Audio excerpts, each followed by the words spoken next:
what can we do? Sometimes we just have to accept that we just mess up. Nothing is going to get better, but things will get better. It's going to get better, right? I don't know.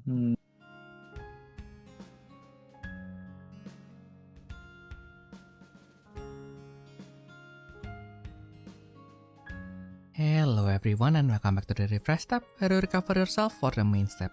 I'm yours for today, tomorrow, and the foreseeable future, Theodore Lu. And I'm with the hottest battler in the UK and admin of the Battlespace English Wiki, Ayumu Seiki. So yeah, Ayumu, how are you doing today? Are you alright? Yeah, if you have any problems, don't worry. I'm going to take care of it.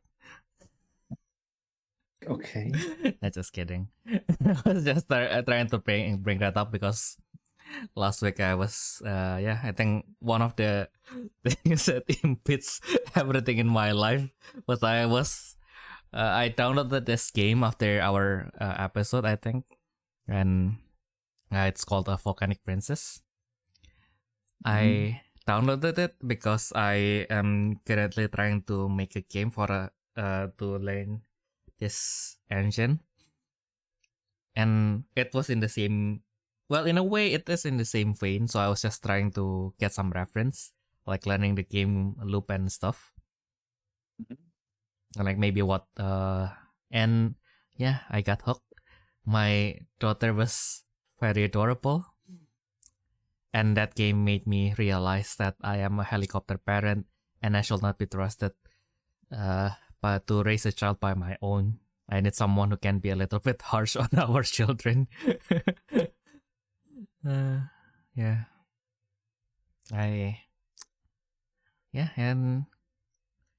it was a fun experience. I did not expect to get such a lovely wife who died 30 seconds into the game. Yeah, what an experience. And I was like, for the longest time, I didn't really pay attention like who made this. I think like because it's an indie game, so like it can be from anywhere. Most likely it's going to be from the US. Well, all the US is Chinese, so we only have like a few options of where the game might be coming from. Maybe 2 to 3 places. Okay. Yeah, I do recommend you to play it. Although I mean, like I said that I'm a helicopter parent, but it's also like, I guess like if you don't like specifically want to try, like, because in my second run I already know that I tried to do like everything good. I just wanted to see like what will happen if I just become a horrible parent, right? But like, but like, I made the conscious choices because I know that the other side of the consequences. I just wanted to see the consequence of like doing it the other way. Okay. So, but like, when I was like given the choices for like my first run, it was like, do I, like the choices basically, do I say what a normal person would say to another person? Or do I just straight up raise my fist and slap them? What the fuck? I mean, like I'm being hyperbolic here, but like that's the level of like extremes of like the dialogue choices. So I was like, yeah, I don't know if I'm being a helicopter parent or this game is just like the standard of them being a very good parent is being a normal person. Well, I guess arguably like parenting is hard because like you can't be like at your, I guess, going to demand a lot from you, so you will not always be like your 100%. I guess I can understand that. Yeah, maybe sometimes you do slip up. So like I guess like now if we are like talking as if in this situation where we are like we don't have we do have responsibilities, but like when we are playing the game, like we don't have like other like. Our focus is just playing the game. Like we have set aside the time to play the game, and we don't. There's no other thing that is like inside the game itself, like you just focus on raising your child. You don't like you do work, but like the work itself is something that you don't have to worry. So you just choose a job, a temporary job to work at, and then you just wait until you get a salary. You don't really do any actions for the job itself. So all the actions that you do in game is just to focus on your child. But in real world, that's not what is happening. Yes, even if you become a full-time housemaker, you still have to maintain your house. Otherwise, it's going to be a den of whatever horrible stuff it is going to be. And your child is not going to have a nice growth. So yeah.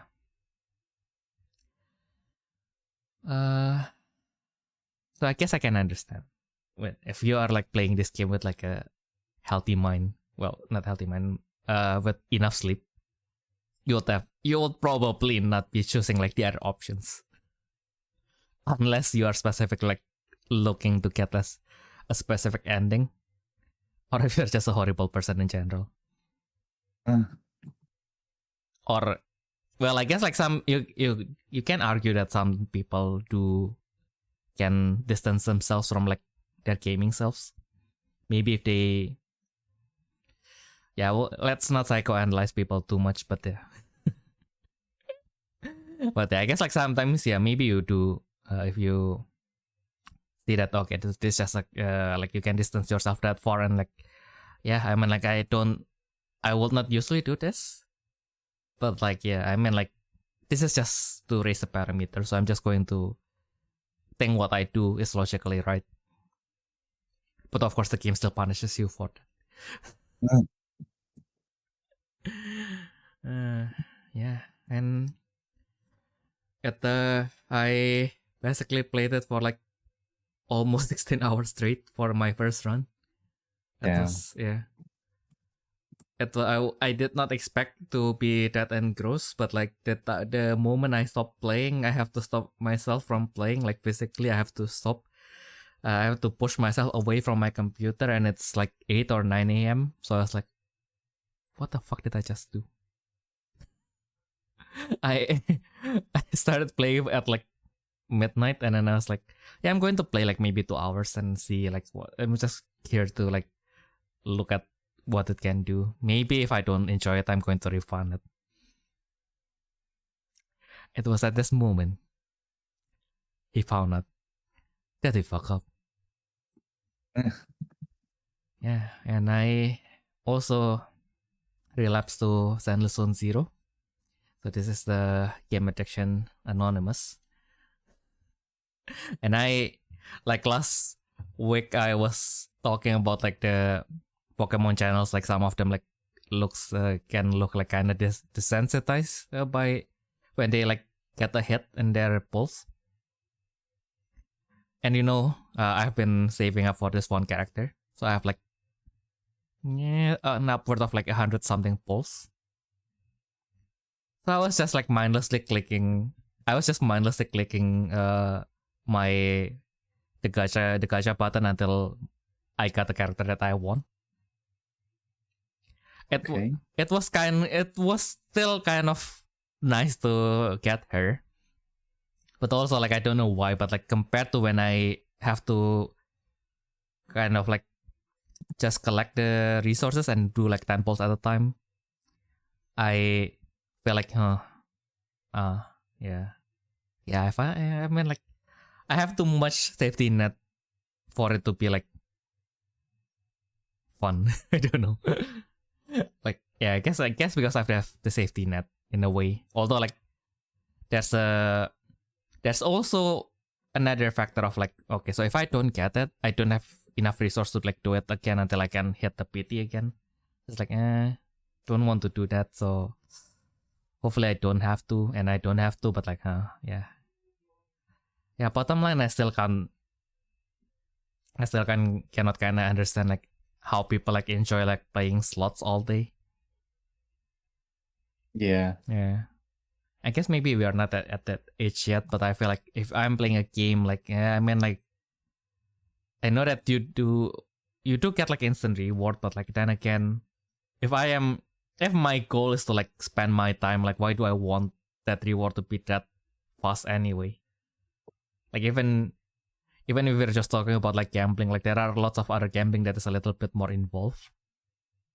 So yeah, I guess is it just fishing but like with a faster bite? Who knows? Maybe that's kind of like the real, well, not real world, but like kind of like the other gaming analogy. That's like in the end, like digital blackjack is just blackjack.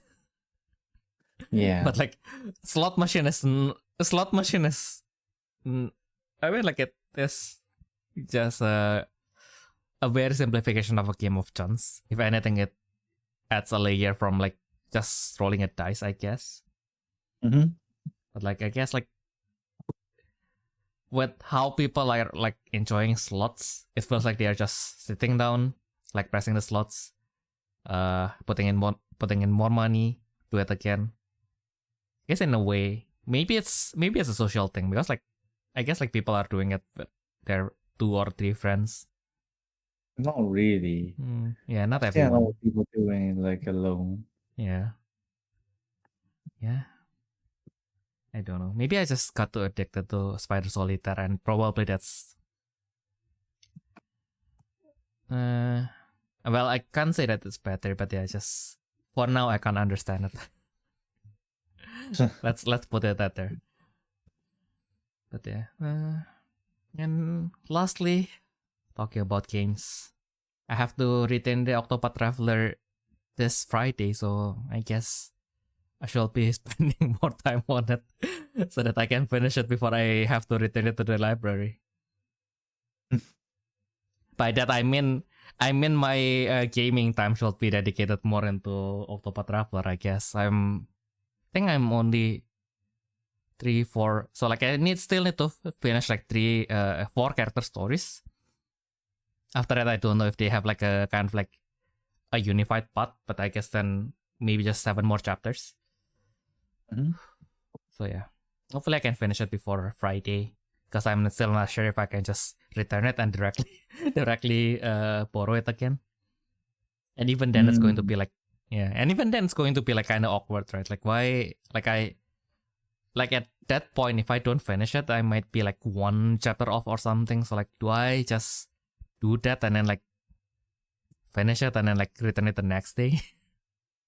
Well, I guess mean, there's nothing wrong with that. Yeah, exactly. I guess that is what it is.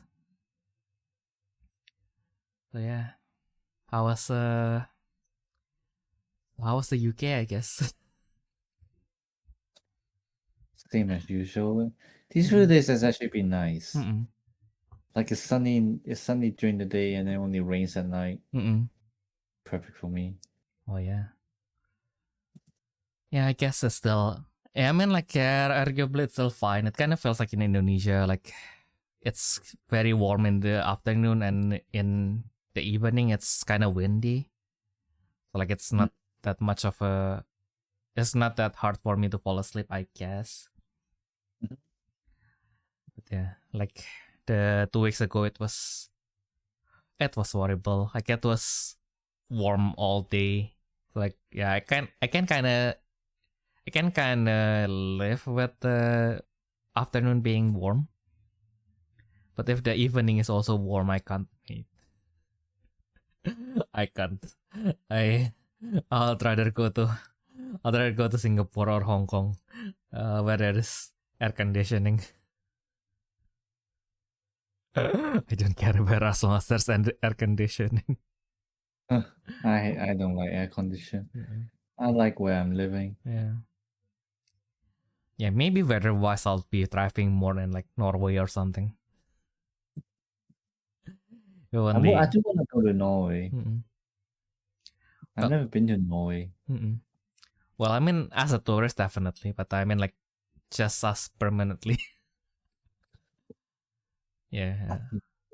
Yeah, I don't know. Maybe, I don't know. But I guess like in the end, because I'm too. You just gotta be rich enough to have a villa over there. Oh yeah.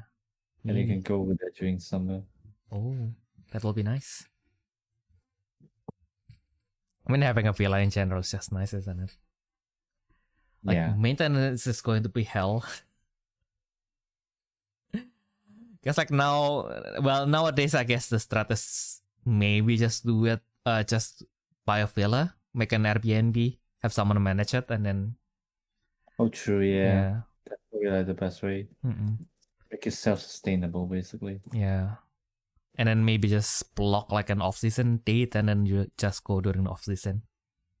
Especially if you're retired. Especially if you're retired, you don't really have to go during peak season, right? So you can just run it during the peak season, and then just go there during the off-season. True. Yeah. Like if you have like, now, well, while we are at that rabbit hole, if you have like that much money to build like a kind of a resort, if you may, like what kind of resort will you be making? Well, maybe just it can be something from like just one villa, or like, I mean, like what I have in mind is kind of like what I saw in Eurocamp, kind of like building. Well, we're building a small campsite, so just buying the land, and maybe just manage a little bit, having an inventory, like working in the administration during the day, go home at night, enjoy my life. I do like the kinds with a lot of rooms, like a mansion kind of thing. Ooh. So you just do a dinner hall, do like a fancy dinner. Yeah. And then tea time. Yeah. Oh, yeah. That actually sounds kind of nice. They do have one in Japan, by the way. Maybe you need to go there someday. Go to the British resort in Japan. I'll be interested, not gonna lie. Yeah. I really love when they describe like the places like, so if you basically want to learn English by immersing yourself with being in the UK without going to the UK, which is a big plus, this is the perfect place for you. I mean, yeah, fair enough. Fair enough. Yeah. And the food looks crazy, not gonna lie. They don't have roast dinner, unfortunately. They don't have fish and chips either. So it's a more high class stuff. So they have like Venison Wellington or some shit. With foie gras. Because why not? And they will literally burn your. I think like there is some sort of crepe, and they burn it. Well, they don't burn it. They do like the flambe thing. Yeah. Sounds good. Yeah. Damn, one day. Yeah. I mean, from what I heard, they cost the same as going to a ryokan, so I guess that's not a bad deal, isn't it? I mean, like ryokan is also that much, but like you do get like you do get pampered, so I guess that's fair. So yeah, one day we have to go to Japan first, and then we'll see what we can do there. And like now the problem is we can't even go to Japan and do like budget things. When like even if we go now, we're just going to go there and be homeless, I guess. Stay in the hotel for one night so that we have something to write on our visa. After that, just stay at whichever will let us stay. Just sleep in the McDonald's and it. Bruh. Yeah, it was like, like some of my culture shock when I was going like out of Southeast Asia is like that. We don't have that much McDonald's that is open like 24 hours. Mm-hmm. So like my friends were like, when we were like playing Vanguard back then, we were also very much younger, right? So like we can sleep anywhere and we can perform like at least like 80%. Like we are still going to be fine. We are not going to be in 100%, but like we are still going to be kind of fine. Like my friend was like, yeah, I mean like hotel is very expensive, so like we already need to spend like 3 million to fly to Malaysia, and then now we don't really have budget for hotel anymore. Like, what can we do? Why don't we just sleep in a McDonald's? You actually do that. Well, I don't know, but I guess like some of my friends kind of do that. Oh my god. But also this is in 2010-ish. Well, 2015-ish. 2010 is the Fine Guard's not even out yet. So like, yeah. I don't think I ended up joining them in the McDonald's, obviously. Especially because if it's in Singapore, I have a sister who lives in Singapore, so I was like, yep, can I just sleep in your sofa or something? And yeah, at the very least, I'm still going to have a roof over my head at the very least. Fair enough. Yeah. And then there is that one time where we were like being very cheap and we basically book a single room for 4 people. What? Yep. It was an experience. I think it's either a single room or a double room, but like the bed was really small. So we just sleep sideways and we just put our suitcase to prop up our feet. And yeah, things we do to save up money. And we forgot that the hotel is basically like a way out of Kuala Lumpur. So we ended up spending money to take Uber all the way to the venue. Oh my god. Which is, comparably speaking, it is not European price, so it's still kind of affordable, but like, yeah, it's a kind of an oversight still. I don't know why. I think like in the end, like we kind of concluded that because we are going to go there like at most twice, and then we just don't really account that we are going to go to other places to walk around, buy cards, have food because it's Malaysia, it's Southeast Asian country. Duh. It's not Indonesian food, but it's still very great. I mean, as a sibling, as a Southeast Asian, I cannot outright say that other Southeast Asian countries' food is better. It's not. It's in the contract that we have to say that our country's food is the best. But still, anything else is the close second.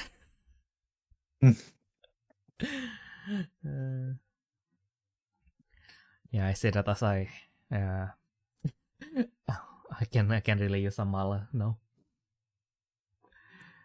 I have a hot pot seasoning left, but it's the clear broth. So I was like, oh, I'll really use some bread in my life right now. Maybe I'll consider buying it again. It's kind of nice. It's from a brand of a fancy hot pot place that I don't know if it's a chain. It looks really fancy, but they do have their own hot pot broth that they sell in supermarkets.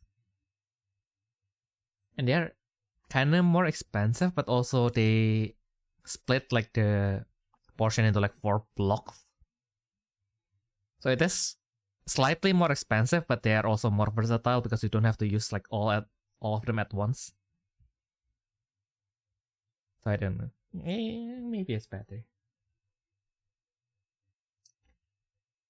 That being said, I only have tofu. So yeah, it's going to be a very fun hot pot session. It's just tofu.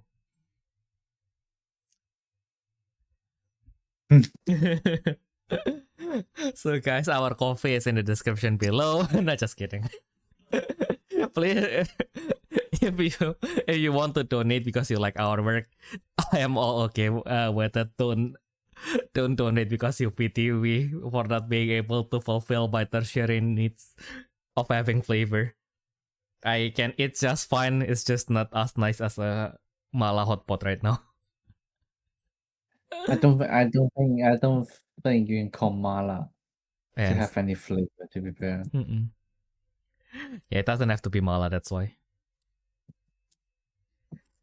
I can still eat other stuff just fine and it's still going to be nice. I do still have a mountain of Indonesian spices that are ready to use and still I haven't been using them yet. And the other day I was making this one soup from my hometown and it was kind of nice. I kind of used to little water, so it's kind of really salty, but it's very nice. Yeah. It's a black soup. Okay. Yeah. So it is black because it has this one nut.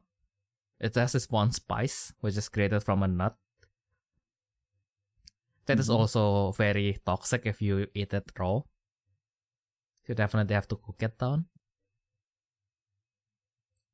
But that's but it has this nice well, it wouldn't be like very black if you just make it normally. It's just a very deep it's a very dark brown. But there is this one shop in my hometown that they call it the devil's soup because it's very dark. They're way darker. And what I didn't find out is that until I was a little bit older is that this soup is supposed to have only beef inside. Like any vegetable is a condiment that you get on the side, so usually it's going to be raw bean sprouts. And I was like, huh. And for the longest time, I was like, I will be going outside and eat them, and then like, huh, where's the vegetables? Where are the vegetables? Because my mom have been using this one.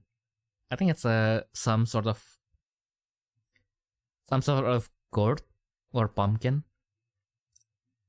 Like one of those flashy, neutral tasting fruit kind of vegetable. Yeah, so like my mom have been using that, so that has been a staple. That is like probably one of the vegetables that I would happily eat because it has been covered in spices for like hours. Oof, and it's just it's soft and it's oh my god, I kind of fuck. I'm really hungry right now, but yeah. So I thought for the longest time it was a staple part of the dish, and turns out my mom did that because she has 4 children to feed. So like, yeah, you kind of have to bumper it so that everybody can eat the meat and still be full. Damn. Yeah. And yeah, I kind of was able to replicate it a little bit because we have this thing called kohlrabi. Don't know what's I think like I tried to. I think it's also called kohlrabi in English or something. So let's see. Let's do a quick fact check. But the point is, usually I've been using like the shitty smaller kohlrabi in the supermarket because they are usually it's a German turnip. So usually like I buy the small one that is like during the off seasons. Like I think my sister bought like the in season one, which is like very large, and they are usually sold by piece, not by weight. So I was like, oh, don't know that you can buy like this one big gigantic kohlrabi for like basically like the same price. That is kind of nice. So I tried to cut it up, and then I thought I fuck up because like they have like lots of white spots. I thought I left it for too long, but then I searched for it in the internet, and well, basically the conclusion is that this is probably not mold, but for the bigger ones, because they have like more time buried in the soil. Basically, they start to become more fibrous. So it's basically just wood. And I thought like, I was like, how bad can it be? Like I've been eating this shit for like so long, and I cut it up, and I cut it up, and then I put it in the soup. Like I even make sure to wait a little bit longer because like I mean it's still like it's kind of like a tuber, right? It's kind of like a potatoes and stuff, so you kind of have to cook it for a little bit longer so that it will be a little bit soft.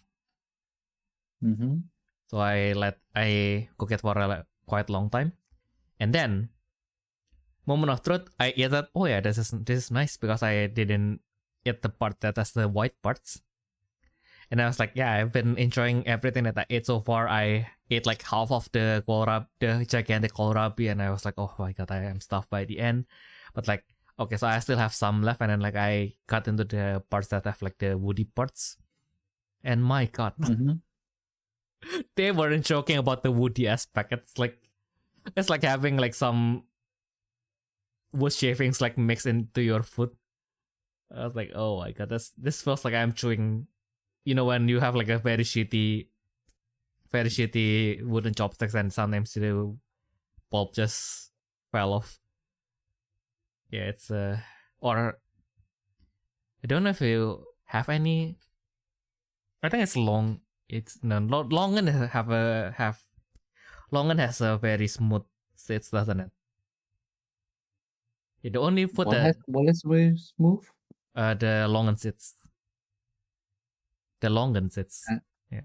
What's the longan sits? Longan. The longan fruit. Yeah, why? What's longan. Yeah, longan. Yeah. Longan, yeah. My god. Yeah, for the most part I thought it's this. Yeah, I don't know. It's in Indonesia's yeah, in German we just call it the longan fruit. I'm not really sure. I even call it in English.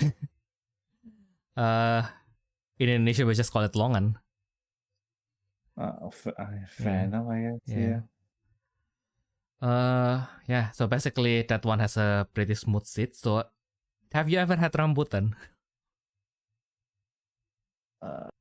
It's that red fruit with like those that has like a very hairy skin. Like it looks like it's spiky. No. It's kind of like lychee, but like instead of like having those skin. Oh, that one. I've only had it like once. Yeah. So I don't know if it's because I bought like the cheap. We bought like the cheap ones, but like usually the skin will, or maybe it's because it's not in big freshness. But like sometimes the skin of the seeds, the seeds is more fibrous, kind of like nut almost. It's like sometimes the seeds will, like when you bite the flesh, like this skin of the seeds will come off. And it is really woody, and I was like, oh my god, this is like eating rambutan all over again. Well, they are still edible. I think like wood pulp and to some extent is edible. I don't know. Don't quote me on that. I mean, like, it is edible in the sense that it's not going to harm you if it's small enough. I think. Don't know. Let's see. Is ingesting a small amount of wood pulp going to is ingesting a small amount of wood pulp going to hurt you?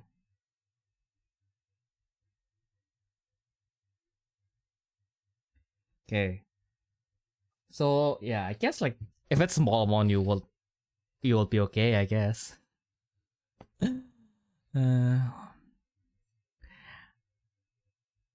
But yeah, it's kind of like that. Like it just feels weird in my teeth. It's like I'm chewing wood right now, but that's probably more accurate. It's a more accurate comparable feeling than, let's say, like chewing on your shitty wooden chopsticks. Yeah. So I still have one more of that kohlrabi left, and I'm still dreading to cook that now. Now that I know how fibrous that can actually be. I'm not looking forward to it, but I already have like all the materials and all the seasonings, so like I kind of have to do that eventually. Just make this nice, yeah. Just make this nice Indonesian soup with coconut milk and yeah. It is something that I don't eat that much in Indonesia, but like I just realized, yeah, that's actually kind of comforting. Yep. Good fruits. Yep. I do miss lychee. I love lychee. Yeah. Now that you mention it, I don't really like. I like the only time I eat lychee is like with the canned ones. I never eat fresh lychee, I think. If I do, maybe only once. You never. Yeah, I don't think so, because in Indonesia, like rambutan, like the one that I mentioned, is a little bit more common. Even longan is something that I maybe eat like once a year or once every 2 years, and you have to visit like a very very Chinese household to basically get one. Fair enough, I guess. Yeah. Like also like we have like lots of mangoes and stuff, so like yeah, mango is nice, isn't it? What? Mango. Oh, mango. Yeah. Okay, I heard you said manways. What? No. Oh yeah, I was a little bit farther away from my microphone. Yeah, mango. We have good mango. We have good coconut. Oh, I want mango and coconut now. I know, right? Yeah, need to go to the Thai. I have an apple tree at home. Oh, Actually, have I never mentioned that? not No. yet, I think. No, it came. It was already there for like years before I moved in. Oh, that's very Yeah, nice. it's my apple tree now. Yes. I only have a nice bundle of roses, but like nothing edible. Yeah, the apple's a little bit sour, but like they work. It worked. It's edible. Yeah, it's edible. You know what's not edible, but we have to face it regardless? What? The Banlist. Yay! Yay! Of course, it's not here yet. It's going to be announced this Friday. As you guys know, we are casual players, so we don't really have an idea. We don't have a really clear idea of like what is being very major in the game, to the point that it needs to be banned. But as we look at the tournament results for this for last week, maybe we can kind of like guess what is going to be there. If we do make a comprehensive enough list, maybe we'll also be making something small in the meantime before the ban list. Maybe make a little projection, gamble a little bit, since gambling has been a big theme during this episode, I guess. But yeah. So yeah, if you guys have your own predictions, to let us know in the comments. Maybe we can kind of like predict it together, and yeah. So the ban list is going to be implemented on September 1st.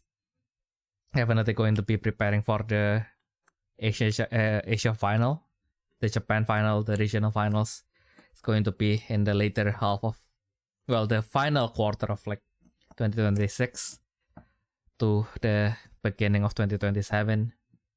The dream is still real. One day, I'm going to go to the Asia final, cheer for my boys.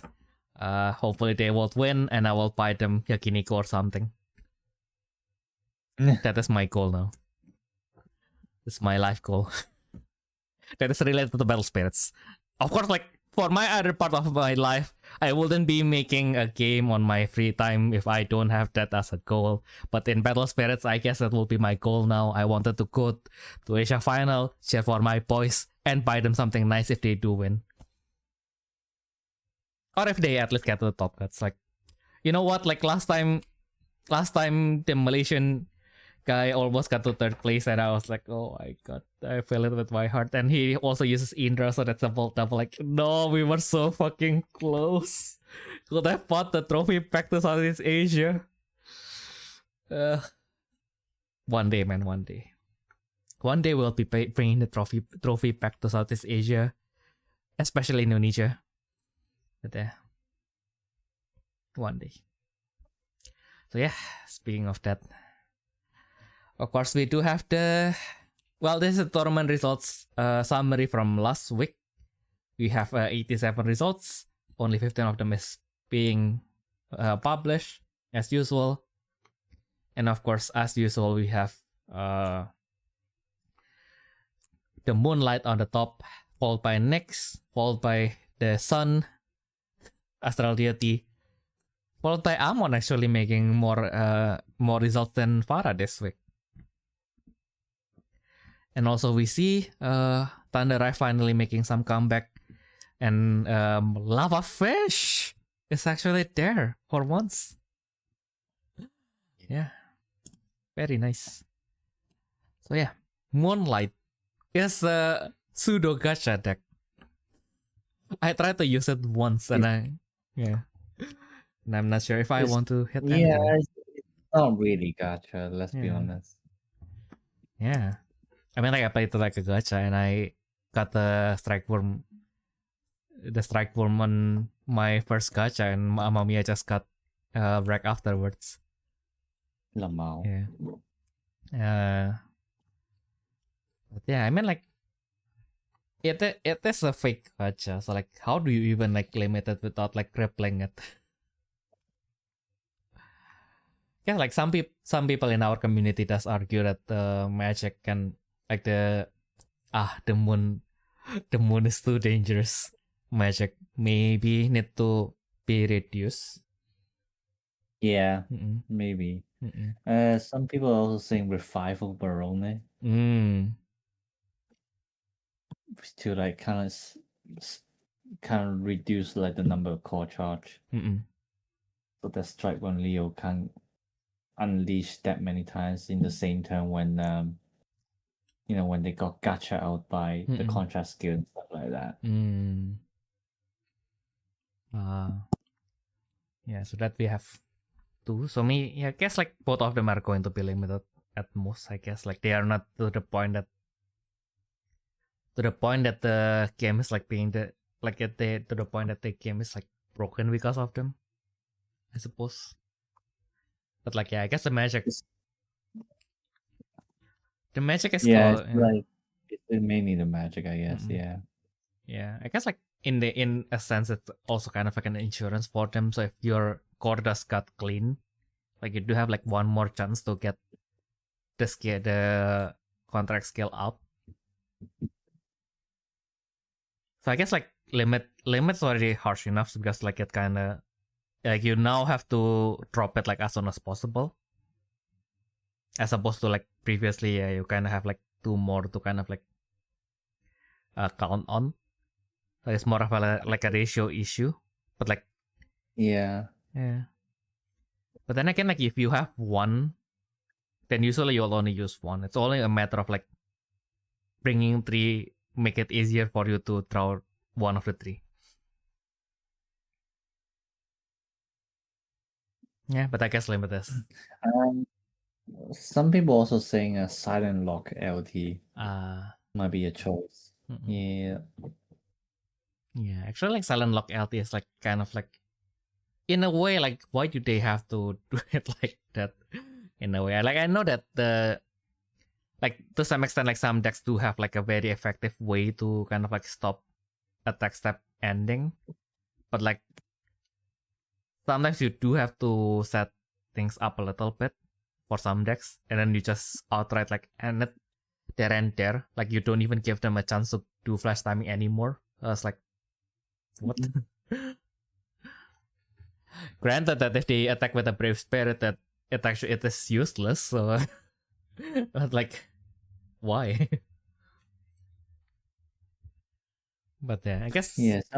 Some people also saying Sanigan LT might be limited or banned just because it's like a cost one with like two different kinds of reduction, or well, one red, one white, and then also the thing is because being red, it enables the deck to use Ashindan Revival as well, which means Nessus Destruction for white. Yeah, and obviously the level 2 effect as well. It lets you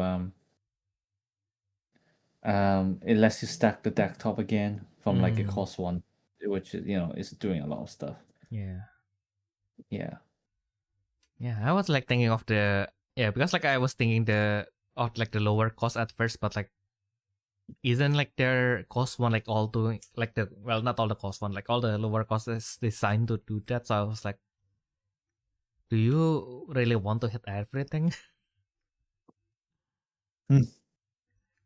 So yeah, I'm not too sure if they are going to hit like the lower end, but yeah, I guess you can argue that, or like maybe just outright, because like now we do still have both like astral deity on the top, so maybe just put the nail in the coffin for like the red astral deity and limit the done maybe. Don't know. Yeah. Yeah. Yeah, some people saying limiting bashing down Alfie as well, yeah. Yeah, because like Just because yeah, the Nexus Destruction is just really cracked. I know, right? I mean, like it's Nexus Destruction on top of being a draw engine, which is like, oh, if it's only Nexus Destruction, it's kind of fine. But this Nexus Destruction on top of a draw engine. Yeah. Yep. So yeah, I mean, like, yeah, the draw engine is something that they have been doing again and again, and it always goes out of control. Like, I don't know if it's something that they are going to also like ban, just like Phaedra in the bus. Because I feel like the impact is going to be, it's kind of like in a way close to Phaedra revival. So maybe they will limit it first, and if it's still too high, then maybe they will eventually ban it. Because of because also like it, I say that, but like also like Phaedra revival was a problem because you can deploy Grand Walker Nexus for 0 cost, but for the Braves you still kind of have to pay for it. So unless you have a Fire Paradise LT, then it doesn't. It's still not an unlimited thing.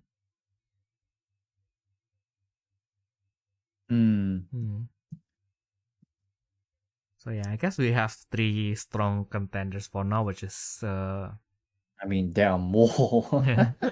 yeah, definitely there is more. There's also the yellow strike worm. Oh yeah. Which fake yellow. It's basically white, which draws 2 from bottom on summon. Exactly. And again, drawing just makes a white deck really cracked. Yeah. So like some people saying, yeah, that's gonna get limited or get banned. There is also Death Haze LT. Oh yeah. Which is like a choice from people as well. Well, Death Haze, and by destroying a cell, you can draw up to 2. And then obviously on destroy, you just discard 1 to remain on the field anyway. And like the thing is like discarding your own hand in a Balone deck doesn't really matter that much in most cases. Like, for example, you ditch the magic, you can just use it from trash anyway. Sometimes like there are like just like some cards stack in your hand that you don't want them anyway. Kind of things. So like it's basically draw 2, ditch 1. And then obviously if it's like a strike worm, then you get to refresh and add a symbol as well. So pretty cracked. If 4-4, what 4-3 in Baron. Yeah, okay then. Yeah. Yeah, and then so people also thinking that like Red Aphrodite might get hit as well again, because why the fuck not? Yep. I mean one of the cards is shared between Dan and Barone as well, which is Archer-Lancer LT. Ah yeah. Yeah, on summon draw 1, remove 3 calls from any opposite ground walker Nessus. Cracked. Flash effect is also 1 spirit during this turn plus 3,000, and also display gets 1 red symbol, also really cracked. So yeah, potential limit right there. And especially in bashing down where if you like combo with Fire Paradise LT and anything like that. Technically 4-4 would draws you 1. So it's like like okay, it's basically just like a filter card. That can clear Groundwalker calls. So like a lot of people are saying like Well, I mean, I wouldn't say. I mean, more like I can see why people want it to be limited or banned. Because it's like a filter card which also disrupt the opponent. So it's like, yeah. And like especially in like the current meta where still like Groundwalker Nexus focus, you don't really want a lot of cards that are clearing calls, really. Yeah, fair enough. I thought with the advent of like the Flag Nexus, like the anti Groundwalker stuff will be starting to like phase away. But like, yeah, of course, like contract. No, because they're introducing more contract Groundwalker Nexus decks. Yeah. The Indeeders are coming, remember that? Oh yeah. I almost forget about that. And yeah, you know the funny stuff is like one of the we kind of like know that Saraswati is definitely going to be there because previously like we know that theoretically it's going to be there, but like we don't know like officially like whether she will be there because when they announced like when they updated the website, they only mention Shiva and Vishnu. Like I think like the confirmation that Saraswati is going to be there is because one of the stores like updated their product information for PS76, and they did say that there will be like 3 Groundwalker Nexuses. So from Indeeda, so like, yeah, the only empty color is green. So unless they bamboozle us and suddenly just nope, this is a new Lakshmi for you, because why not? Or they just pull another a second level of bamboozle, and you basically can choose whether you want to your contractor to be Vishnu or Krishna, which is basically the same person in the same deck, because why the fuck not? But yeah. I guess we have our contender for the Astral Deities. So yeah, next. Nothing much fun. Actually, yes, there might be one. Yamato 10. Yeah. Do you call it 10? No, it's just Yamato. Yeah, it's just Yamato Fruit. The new one. With like a different name, yeah. Well, different title, but yeah. Well, I mean, and then we were just saying it would be so funny if like the new Yamato's limited one. Because of Nyx. No, it's just because history repeats itself. Yeah. Which one? Because the old Yamato was also used to limited to one. Oh, yeah. Yeah. Those who have not learned from history are doomed to repeat it. Damn, yeah, actually that will be fun if they do that. Yeah, because like I know. I mean, it's a very crack card, so it's like You know what? The other day I was playing. Because like I have the Lotus Bone now, so I was like, yeah, come, like, if you Yamato me, I'm ready now. And then like, yeah, so I'm not really that much bothered by Yamato anymore. But yeah, now that you mention it, like, yeah, if Yamato is at least like a little bit harder to get into your hand, I will gladly welcome that. Now that all the PTS is resurfacing, I have like lots of matches that I just lost because of Yamato. Fucking Yamato, man. Yeah. Who thought it's a good idea to activate your own burst during your turn? Yeah, I know, right? And it has two ways to be force activated. Like, you don't even have to play anything special. You just hit your opponent, and then like, who the fuck thought that a burst condition, a trap card, a card that is supposed to be a trap, activates when your opponent is damaged? What the fuck? Who thought of that? I was like, okay, so like I stopped one of our friends that we test a lot with, right? Enoch, right? So like I've stopped him from like, increasing his counters. I should be fine. And he just hit me. I don't have any blocker, and then he just opened Yamato. Fuck. Like, it's not my problem is still there. Fuck Yamato. Yeah, I guess like Yamato is one of the most versatile card in the meta right now. So I guess I can see that they might want to maybe reduce its population. Maybe. Actually, yeah. I mean, like, because I don't have Yamato, especially, I would welcome Yamato being limited so that there will be more Yamato in the market. I never thought I would brought up the word market in Battle Spirits, but yeah, for some of the cards like Yamato, yeah, we need more Yamato in the market. Either you take out Yamato or you give everyone Yamato.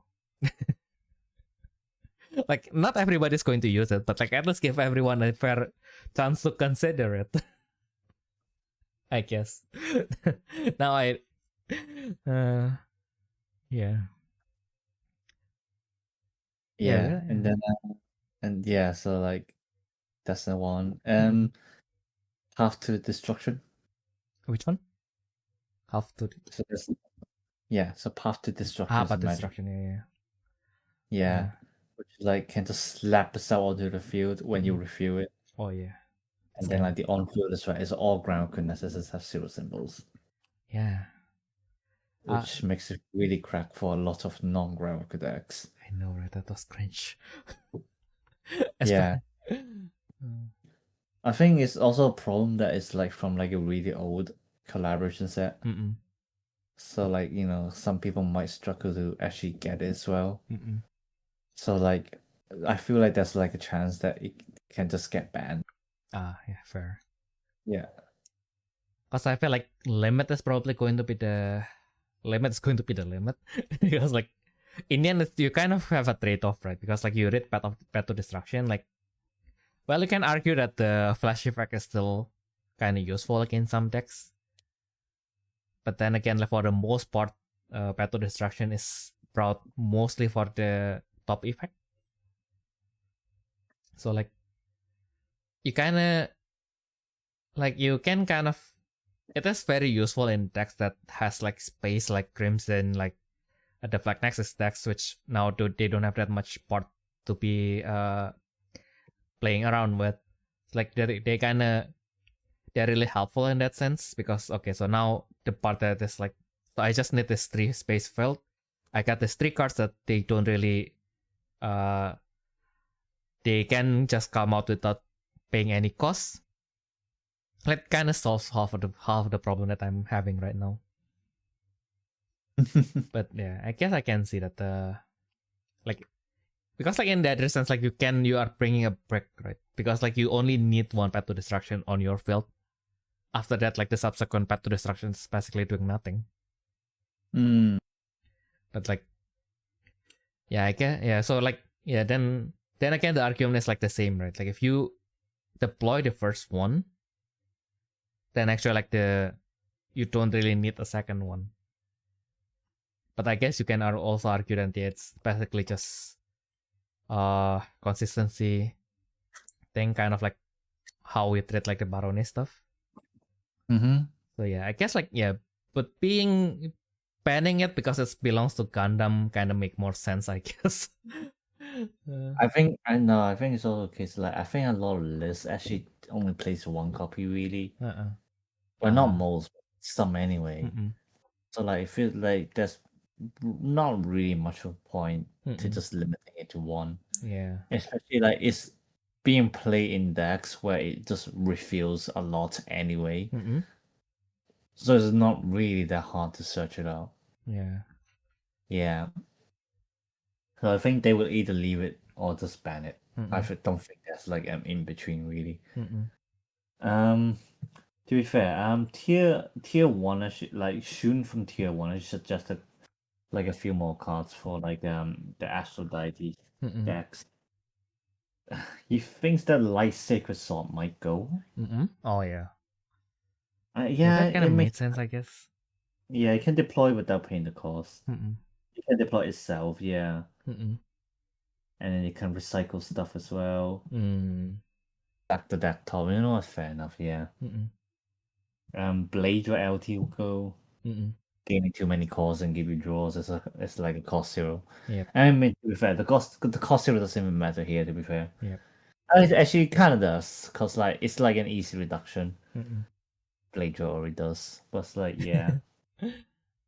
Basically, again, too many stuff on the cost 0, really. And then Saber Shark LT as well. That's an interesting one.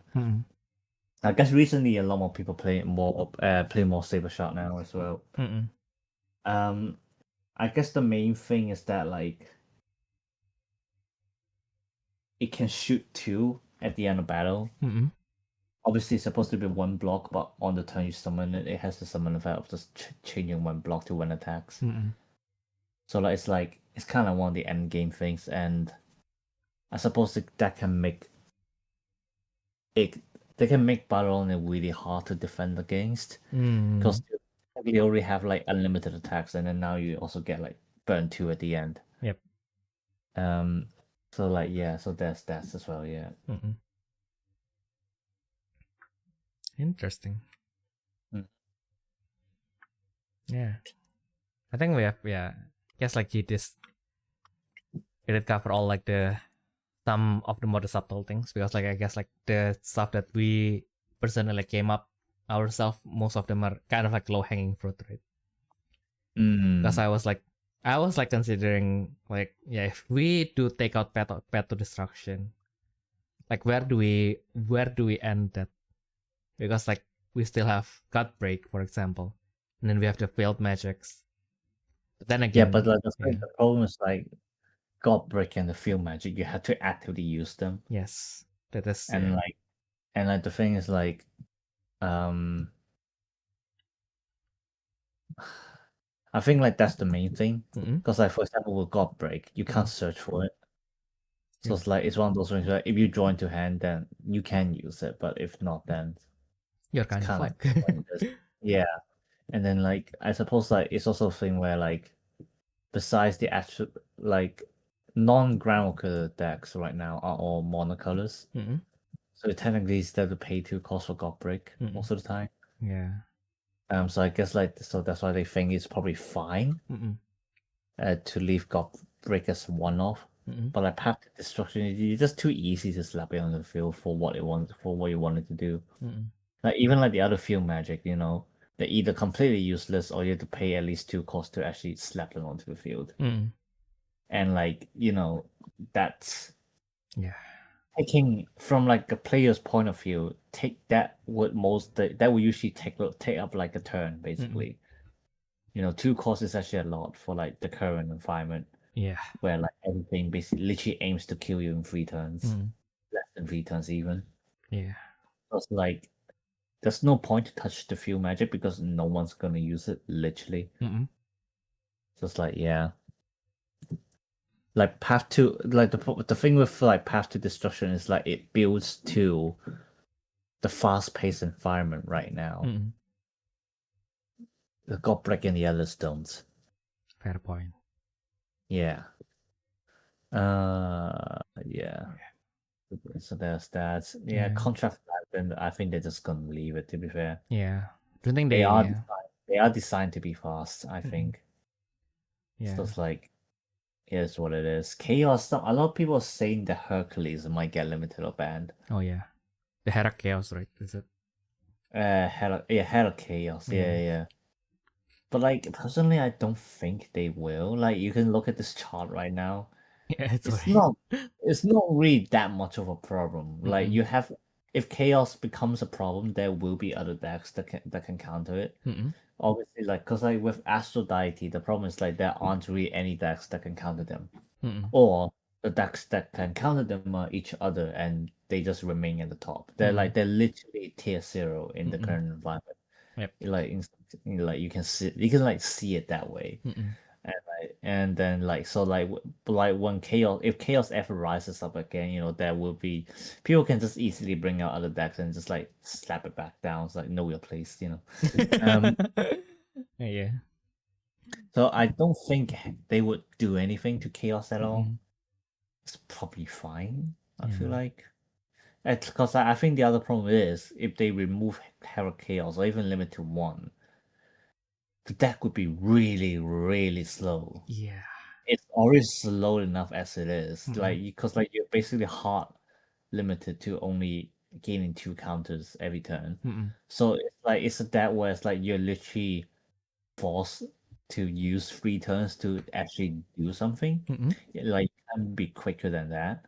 So like the fact that like if you limit the ban Hera Chaos, like you're just losing a source for core boost. Obviously filter source as well, like being like a blocker or an attacker, and then also was it like as a source to like exchange more Mirage and stuff like that. I mean obviously now let's say you can see like Hero Chaos actually is doing quite a lot, but it's like I think it's one of those cards where like Chaos needs to do a lot, because all the other cards do too little. I suppose so. Because I think like and in the end it's just blue being blue, right? Almost all blue decks, like you can argue that this card is very strong, but also like the problem with blue is that usually they don't increase their hand that much. Like at most you have to sacrifice your turn to play like 4 different strong draws to actually like get into that card. Yeah. So yeah, I guess and like Chaos is definitely one of the decks where they don't actually gain a hand. Like the way they do is like their extra resources are the Nessus and the Mirage. Like it's a very typical Nessus control deck in a sense, with Mirage added to it, really. But it doesn't really gain hand size as far as I remember anyway. And now we can also kind of establish that they do have like a very jarring weakness, which is they can't touch the open zone. Yeah. People are like discovering more and more weakness for Chaos. So it's like, I would say like they'll probably just leave it to the players to figure it out. Really. Yeah. Yep. And then Crimson. Yeah, I guess it's also high roll, so I don't think there's any particular thing that is problematic. Crimson and Thunder Rive are both like basically high roll decks. Like the thing is like it's they are like they can be good, but they're also very fragile. And like the thing is that I feel like if you remove even one thing, they would just fail to work in this matter. Oh yes. Yeah, I don't think you can remove anything from Thunder Rive at all. Like they didn't even add anything to it. So like if they lose like one of like just a wall cost, it's going to literally crumble under its own weight. Like what do you expect me to put that cost to Spirit with Nose reduction? Yeah, I mean I suppose like the thing is like if they hit if they really wanna limit Crimson, they just had to hit Path to Destruction and Yamato. Oh yeah. That should like help quite a bit already. Yeah. Yeah. Yeah, actually without those two, like I mean I guess it's going to be kind of fine. I mean like you can argue that Sigvorm Nova is also doing a lot, but also like you have to draw the Sigvorm Nova. That's also the problem. I mean which Nova? Like the RP. Yeah, I think like the RP is still like if you just like remove everything else and you just see it in isolation, I still think like Nova RP is like the single strongest card in Battle Spirits right now. Yeah, I mean that's fair. Yeah. Yeah, granted you need another card for it to be I don't know. more I useful. haven't really seen kind of like the modern Crimson decks working. So can't really comment much on that. Yeah. I mean, like recently we have been like looking at more weirder and weirder stuff as well. Like yeah, I guess like people are finally like okay, like fine, I'm tired of this meta. I'm going to experiment a little bit, and then like we do see like that one hero stack. Basically, they do cover like 3 cards, so like we don't know what they are, but like yeah, they basically just play with like lots of the hero spurs. And for some reason they work well enough. I think they either win a shop tournament or they do get like 3-1. It's like, oh, that's weird. Like I look at the build and like this shouldn't work, but it did. So I don't know. I think like even the other, like speaking of like the 3-1, I think like they had like just this morning I already forgot what the deck is, but like they were like kind of experimental with it, which makes me kind of happy in a way. But yeah, finally some experimentation. Yeah, talking about experiment, there's actually one more card that people think it might be targeted for Banlist. Hmm? Do you remember the Ramsam? Oh, yeah, that guy. For those who don't know, the Ramsam is a very old X rare back in, is it Sword Eyes? Was it even Ultimate era actually? Yeah, I think between those two. It's like, yeah, it's like somewhere between those two really. Mm-mm. But like the general gist is that it's it's a cost 10, but it has 3 blue reductions. Mm-mm. 6 blue reductions. I was in 22, BS22, so it's like, oh, that's Solar's era. Okay, yeah. Mm-mm. It has Great Crush Mm-mm. at level 1, 2, 3.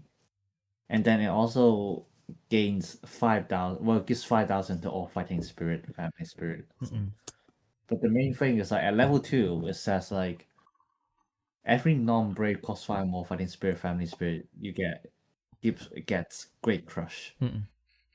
So back then, it was not a problem at all because like the old rules were that if the keyword shares the same name, in general anyway, obviously the games always have exceptions, but like in general, they cannot overlap. So like the Ramsam cannot give itself Great Crush again to make it mil 30 in total. Well, now you can because of the rule Yay. change. Like what, 2 months ago, 3 months ago? Mm-mm. Hello, yeah. Yeah. So now, Mm-mm. if you use a macro to ransom at level 2, well, at level 3, you can just mil 30. Mm-mm. So like, I mean, you might be asking, well, it's still a lot of calls. It's 10 minus 6, and still there's 6 calls for level 3. Uh, to be fair, not really, especially when it's in Gekiha. Yes. That's why you see Gekiha on the chart. Because like apparently one reason is people actually basically replace Thor Castle with the ransom. Mm-mm. Mm. So like obviously with Gekiha, you've got Ragnarok that can do call boosts a lot most of the time. Mm-mm.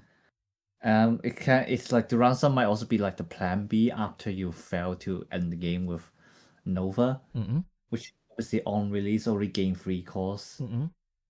and then obviously it's gaining life. So like that's the assumption that you gain 4 extra cores from like taking life and stuff like that. Mm-mm. So like this deck, being all color deck, has a lot of cores. Mm-mm. And then what do they also naturally play? In some lists anyway, but like obviously now, if you want to play the ransom, you always have to include what's the brave card that looks like a fucking ruler? This Apocalypse. Oh yeah, Best Apocalypse. Yeah. Fucking ruler. I mean, we literally call it ruler in Chinese, so And when he said ruler, he means the measuring ruler, not the ruler king kind of thing. yeah. Which obviously on summon all your spirits are treated as highest level during that turn. Yep. So like yeah, just do that. Just summon the ransom, summon Abyss Apocalypse, and then smack Mil 30. Mm-mm. Some people like argue that like there's also like Massive Up, Mm-mm. which is like a magic card, which is 3 -3. Mm-mm. And it basically treats one of your spirit that has level 3 as the highest level during that turn. Mm-mm. Something along those lines. A fucking old card. Mm-mm. Yeah, well, a target blue spirit with 3 levels treated as being at level 3 until the end of turn. Yeah, Mm-mm. there you go. Yeah. Yeah. So yeah, a card from like what 14 years ago is now a contender for getting banned. How fun. Yay. Yeah, I think also like they do have now that's a fair thing to consider to be banned. Also because I think like Bandai also really likes to just ban cards that might cause some which the rule is maybe not as intuitive. So like I guess they might be banning it more because like we don't want cards that can give itself a keyword that it already have, kind of thing.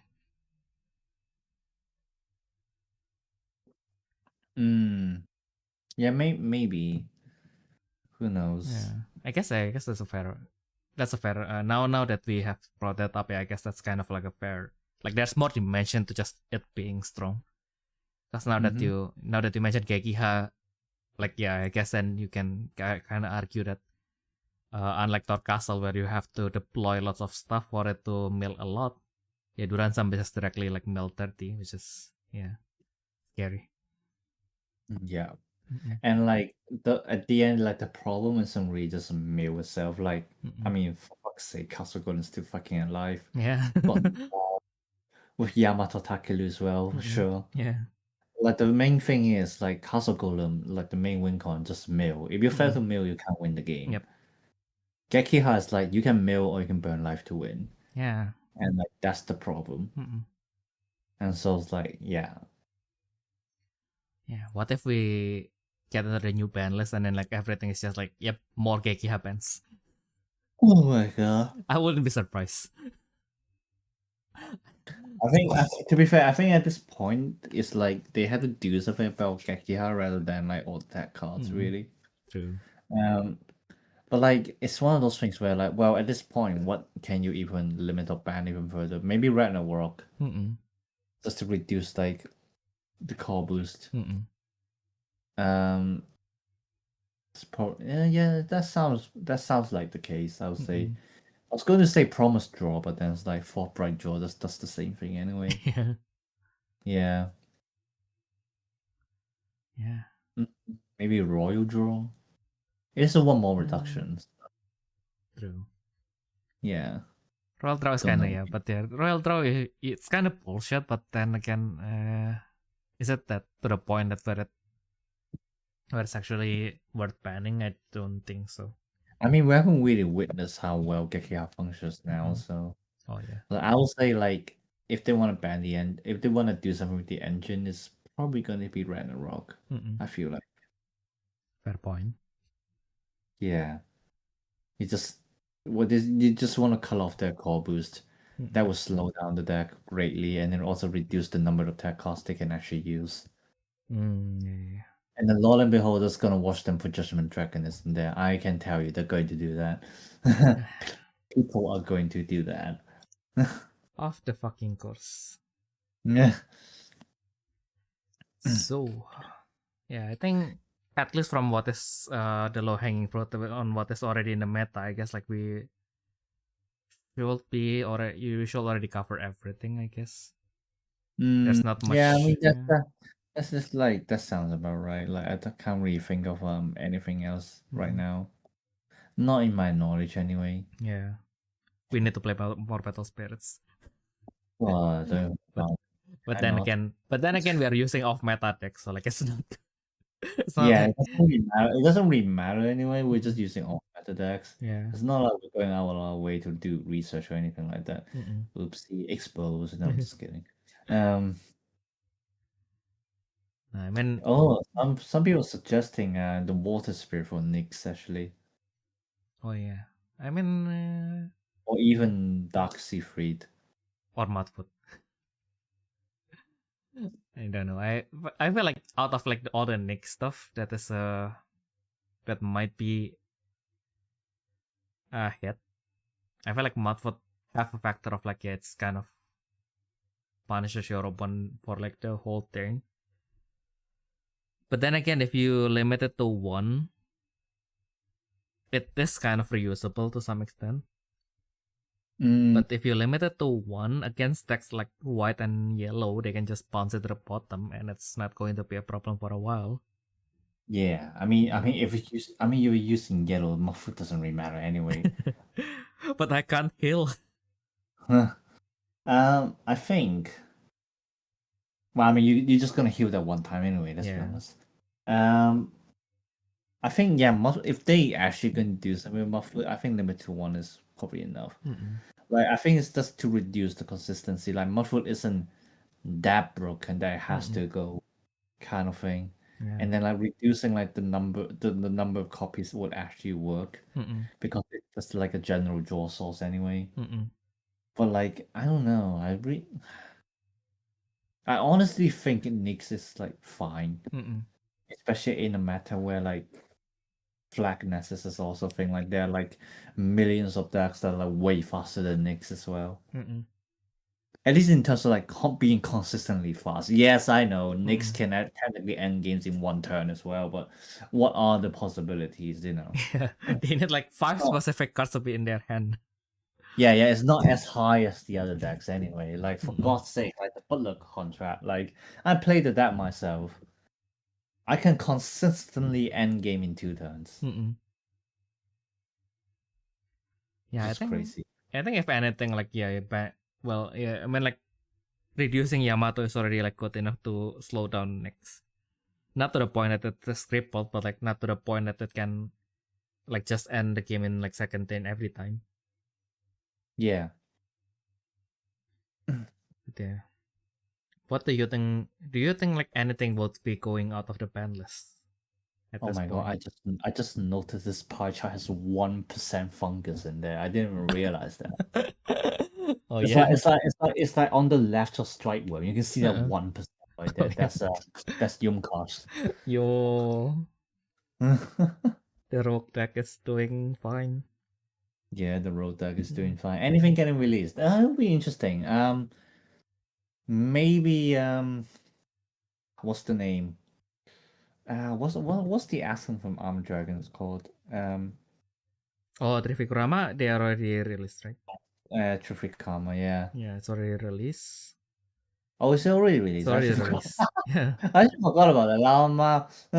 Yeah, that's why like some people are like some of the YouTubers like make a video on Vishnu at some point because like yeah, like it's already unbanned. Let's see what it can do. It still sucks. Lama. Wow. Yeah. Well, yeah, I mean like the Yeah. promise not really with that. It doesn't suck per se, but like I guess like yeah now the like the main weapon that made armored dragon threatening is not as threatening as it was when during BS 49 50. So like yeah, it's like Juggernaut is not as scary as it was back then. Cause now yeah, I mean like it's unblockable. After you do all this thing, you have 4 symbols. Yeah, I'll just take it. Yeah. Some people actually, but like yeah, I mean, we can come back to Vishnu later because like there are some interesting things about these decks as well. But yeah, anything related to Indeeders, somehow some people think that G Clef Cap might come back, just because like, yeah, like let's be honest, like during that time, G Clef Cap was limited because like, you know, they think Sarasvati is too fast. Well, that's somehow the Sarasvati can Grand Forces as well. But again, you know, like at the end, like that's one thing I forgot to say. It's like we had to know what's the purpose of like the new ban list.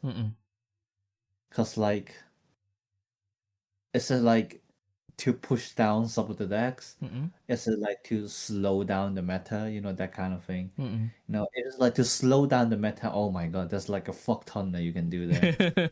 And it's like a way different idea as well. You know, like so it's like it's really hard to say, and like, it comes to like when it comes to releasing cards as well. Like if like speed isn't, but like we think like speed isn't like the problem anyway. It's more like probably like they see like some of the dark side, the ratios in a tournament is like too much, so that they have to do something. Because like again, you know, when you look at like the flat contract necessary, like all of them can, well, except for Liber because well, Liber is shit, but like for like Amon and Farah. there we go, thank you. And for Amon and Farah, you can see like they can consistently end games in 2 turns to 3 turns by only using cards they provide as well, like as an official deck list. they win that quickly. Mm-mm. Any tech cost really, maybe pop destruction, but like that doesn't really help with the speed, do they? Mm-mm. So it's like, we think that speed isn't the problem here. Mm-mm.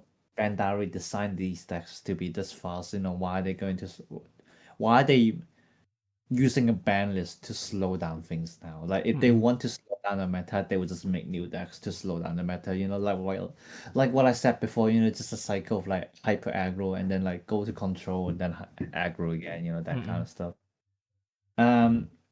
So like yeah, like I think like it wouldn't be surprising if they release like G Clef Cat, honestly, Mm-mm. because like Saraswati would probably be too slow at this point. Let's be honest. you know, but like I can also see like G Clef Cat stays there, cause Mm-mm. like Indeed is getting new support, Mm-mm.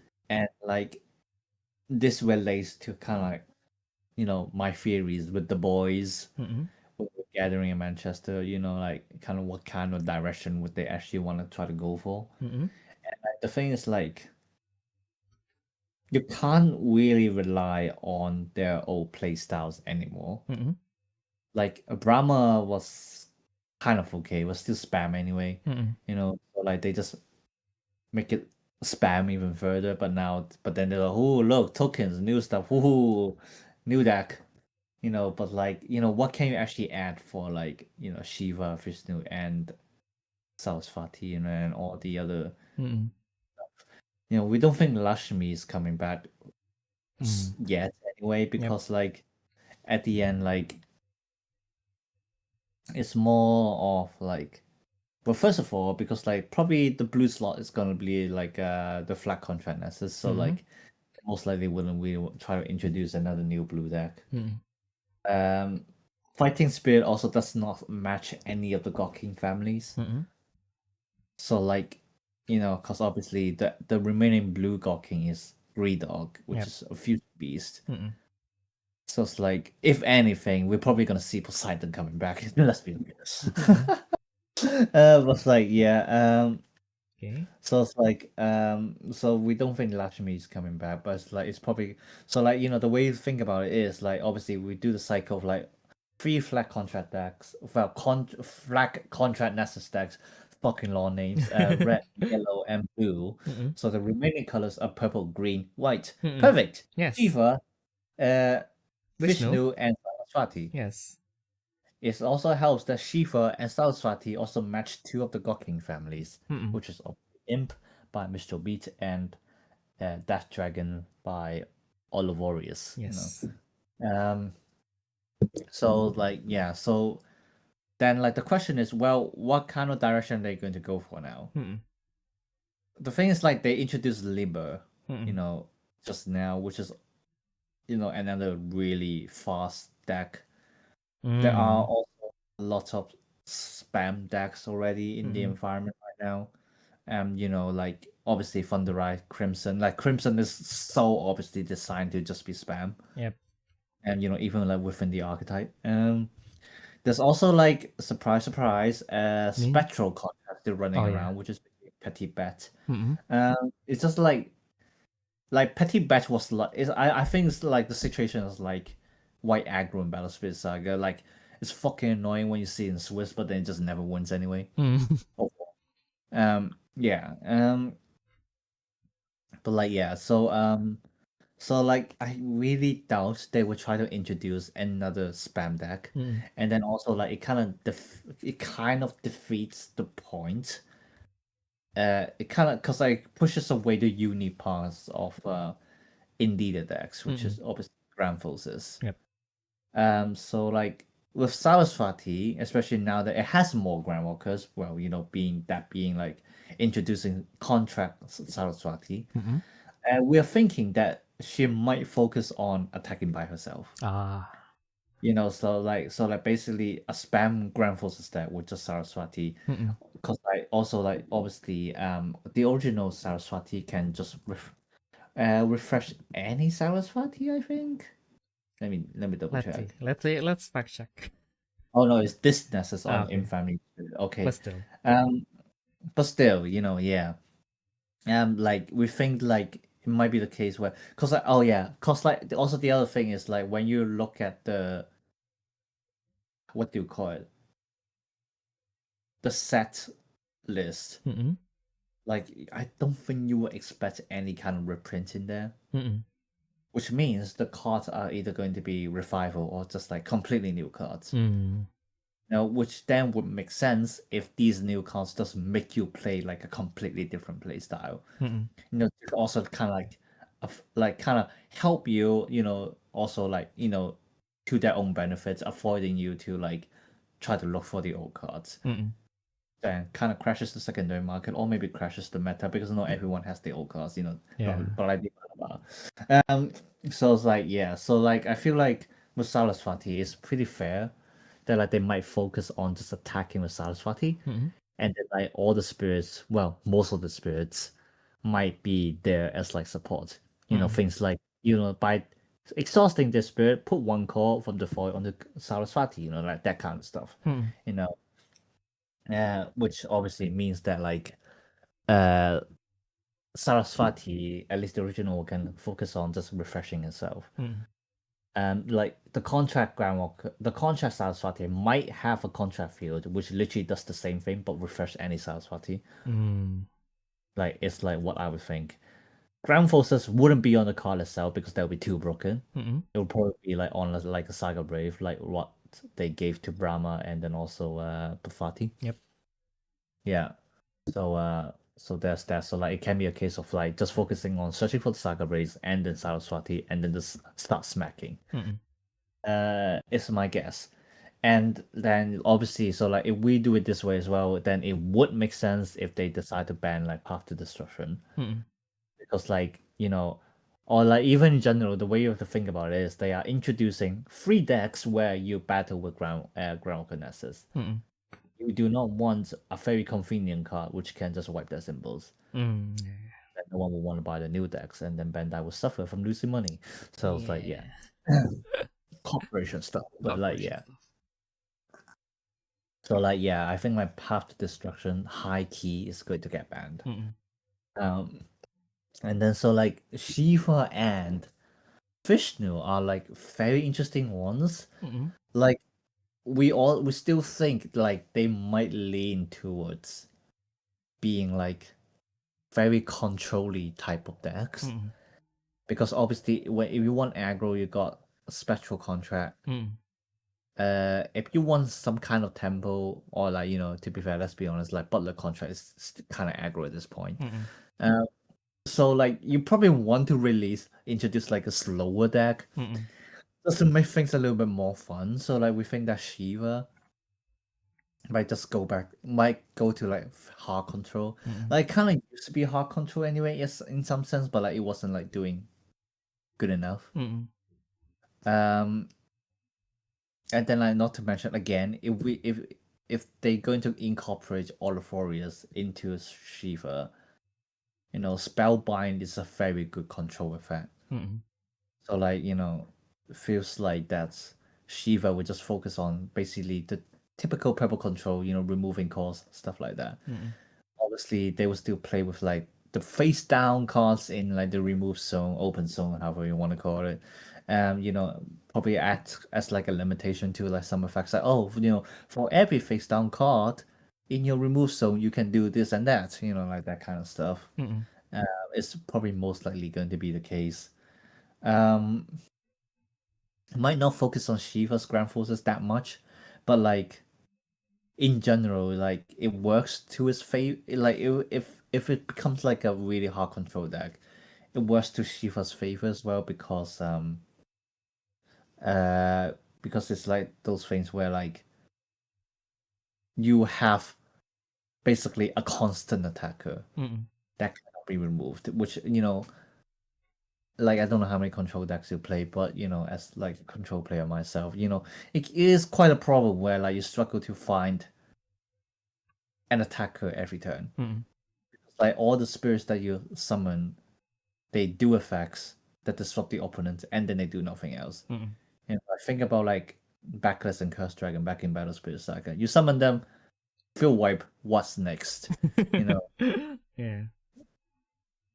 You know, or like it gives you like a very big vulnerability, you know, against like Nemesis, where you have to attack, actually control something, but then you lose a blocker, you know, stuff like that. You know, in some cases, again, you know, Nemesis also kind of encourages you to destroy himself, which kind of defeats some of the point. So you know, when you think about it that way, you know, Shiva being a Nessus that supports the deck and then can also be an attacker is actually perfect for control deck. Yeah. Yeah. So like I feel like that would be something what they try to lean on. And then finally Vishnu is, I feel like Vishnu and Krishna, to be fair, no high chance is like they're gonna do like a contract nessus where they put Vishnu and Krishna together in one picture. That's probably what they're going to do. Unless they want to try to do two directions, you know, kind of similar to Noah and Deanna Fleur kind of thing. But I doubt, to be fair, because they are what, like they are like, because like they already said that like all these like the Indeed cards would be campaign promos. There are 6 campaign promo cards in the listed rarities. So our estimation is it's gonna be 3 Grand Reconnaissances and then their finisher. So like you're not gonna get Krishna and Vishnu as like 2 separate cards. Most likely gonna be 2 in 1 contract ground kind of thing. Feel like, yeah. Yeah. So there's that, and then so like the finisher.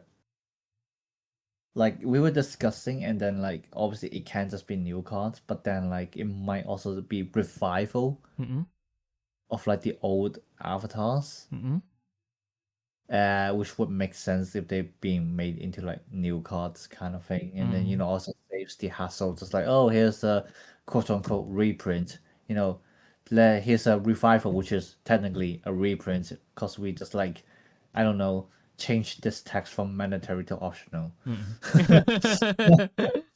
Which for some cards is very big.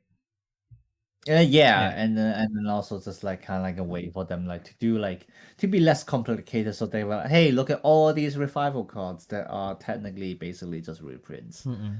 I feel like that might be the case for Vishnu. To be fair, they're just gonna, well, quote unquote, revival Juggernaut, and then like I don't know, maybe like remove the symbol game limitation. You know, like so like maybe not max 3. Obviously, probably gonna word it a little bit better because obviously with like standby state and everything like that, you know, you just never know when can you actually count the cards in hand after you bounce them, you know, stuff like that.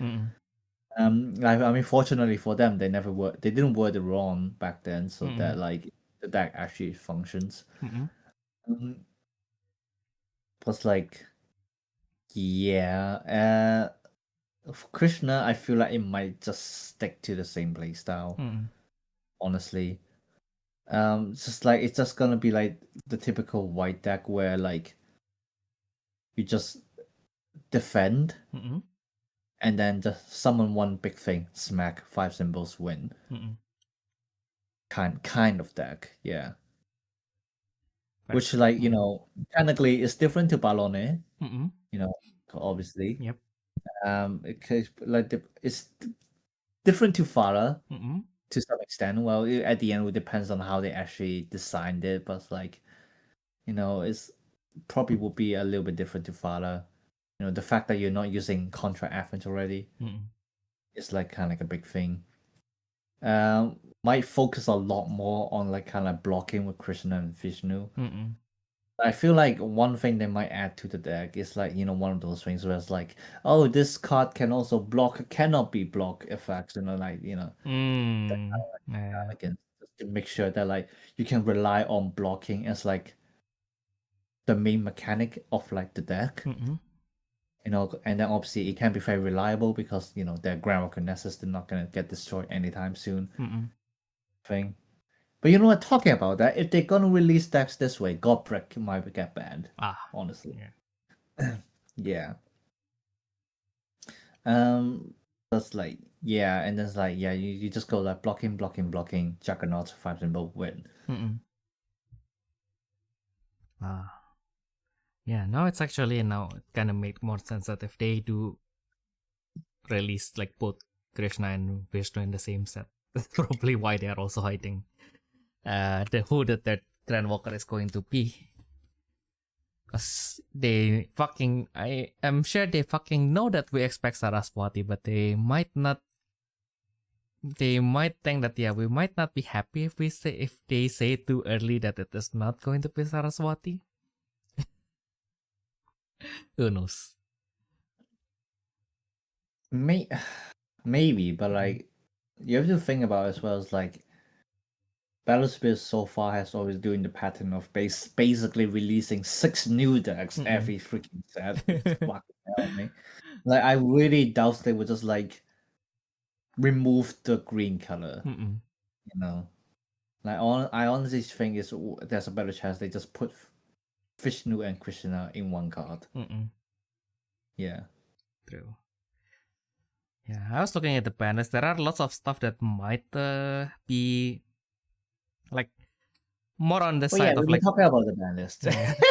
more on the side of like now maybe they are okay to be out like the I will say like the pitch is probably still probably not going to get out soon. The antlers this luck maybe not as problematic as back then. And I don't even know if you would want to bring more in Shark even if they got unbanned. Yeah. But possibly, I guess. Yeah, just to like add more varieties to the current meta. Cause like what kind of blue decks do we even have in there? It's literally just chaos. Yeah. Sometimes maybe Castle Golem, but hey, Castle Golem is always there. Yeah. Yeah, to be fair, yeah, I can see the Sea Slug coming back, to be fair, yeah. Yeah, it's more like there is no immediate need for it, so maybe it's not going to be released, but it's more on the category of like if it's released then it's going to be fine now. Yeah, like I feel like they might do it just to try to get Shaq back in the meta kind of thing. I mean to be fair, like there will be more ref coming back soon as well because of the new cars. So like there can be quite a few blue deck choices now already. But like no, I can see your point. Yeah. From the Doku evidence, they're probably gonna hold that back for now. They don't know how people are gonna build the decks when contract Saraswati will eventually come out, and then like maybe like Saraswati is still gonna keep cucking her husband in the sculpture. Or you know what you could have done just to make it easy that they should probably have done it from like years ago. Just pair ban Saraswati and Ares at that moment. Yeah, probably yeah. So basically, if you brought any of the Saraswati, you cannot bring Ares. Yeah. Except that I don't really see anything coming out of the ban list. To be fair. Yeah, I mean like I want Mizuha to be out, but like definitely no. Like at this point, no. Yeah, no. Like one of the guy from Battle Bar Legends, he argued that out of the color demon gods, maybe the green is okay. Yeah, I've seen some people saying that as well. Yeah. I don't know. It's still quite a stretch, to be fair. Yeah, I mean, like in the end, you just need a double symbol. Yeah. Like at the end, it also like depends on like again how they design the new decks and stuff like that. You know, because you have to remember, you know, back when they banned all these cards, it's because what era even was that? Jesus Christ! That's already a long time ago. But that's it was like a Saga Brave era, wasn't it? Nah, it's a little bit later because it's they released Gekka Bijin because of that. So that was that was already in Contract Saga, I think. No, that was in Contract Saga, yeah. because I Actually, well, remember. I actually, it's literally just before Contract Aphrodite came out. Actually, Yeah, because I because remember. Yeah. like Gekabijin is before that set. Contract Groundwalker. What were they doing with Contract Groundwalker? Like, I just remember something along the line. Oh, remember now. Yeah. So, cause like when they introduced Contract Groundwalkers, somehow they want to play with Imagine Graves as well. And so you just get a fuck ton of effects where they can just search for any Imagine Graves. So they have to ban all the double symbol ones. Yeah. Yeah, but I guess like there isn't really any green cards that search for Imagine Brave. Actually, what am I saying? There's fucking Libra right there. Yeah. Oh yeah, so Yeah, now I don't think Green Demon is coming out, mate. Yep, No. nope. No, let's be honest. Lord Dragon Zero, is it? I mean, Yes, maybe. maybe. Ah, is it not out already? No, it's not out.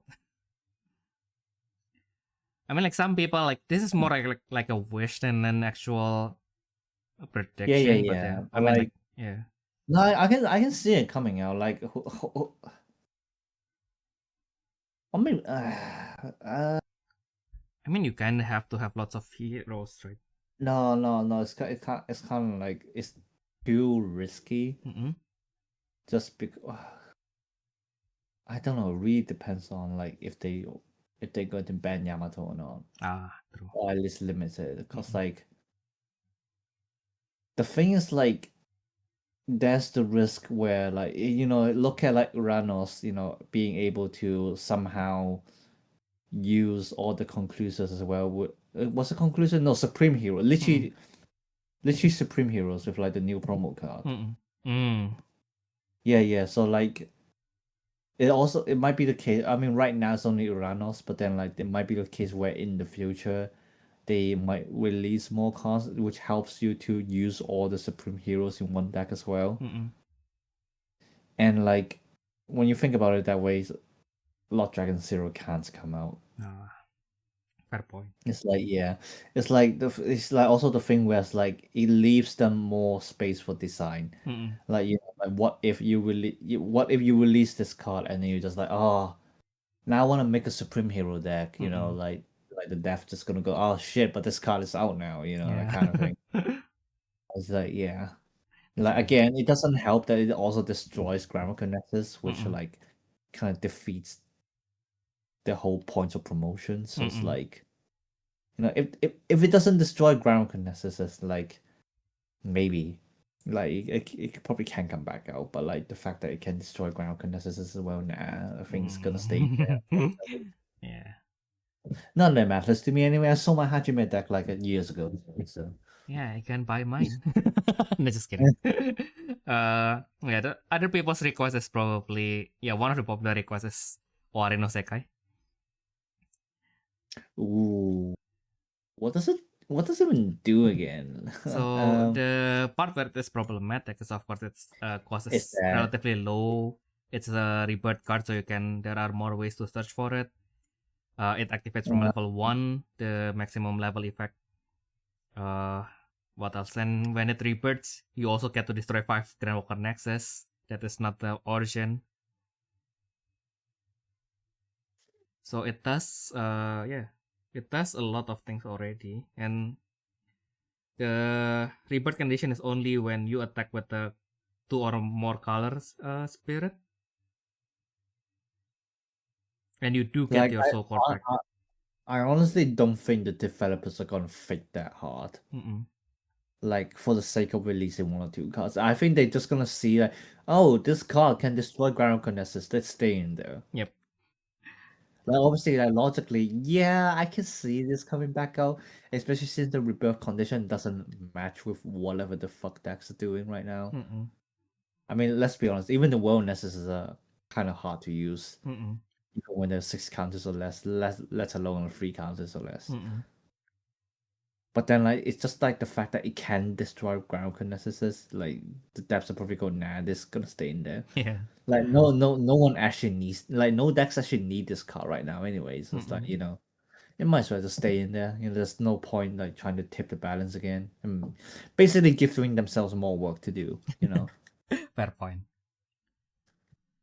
Yeah, I guess we have discovered what we can discover for now. So, well, we already have our Yeah. contenders, so maybe If summarize it later. anything, Yeah.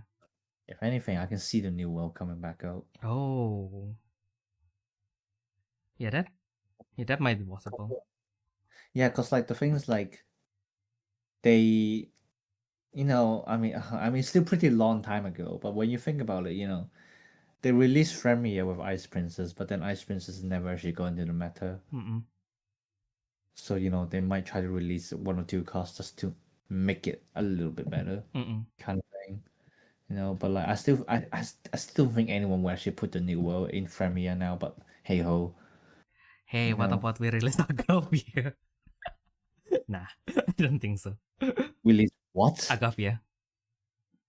The burst. The Ice Princess Nah, burst. we've thought about it before. Nah, Nah. like no Clara Gaffia coming out, mate. No, Yeah, that's cause with Premiere as well. Like it's actually like you can basically win if you can open a Gaffia. yeah.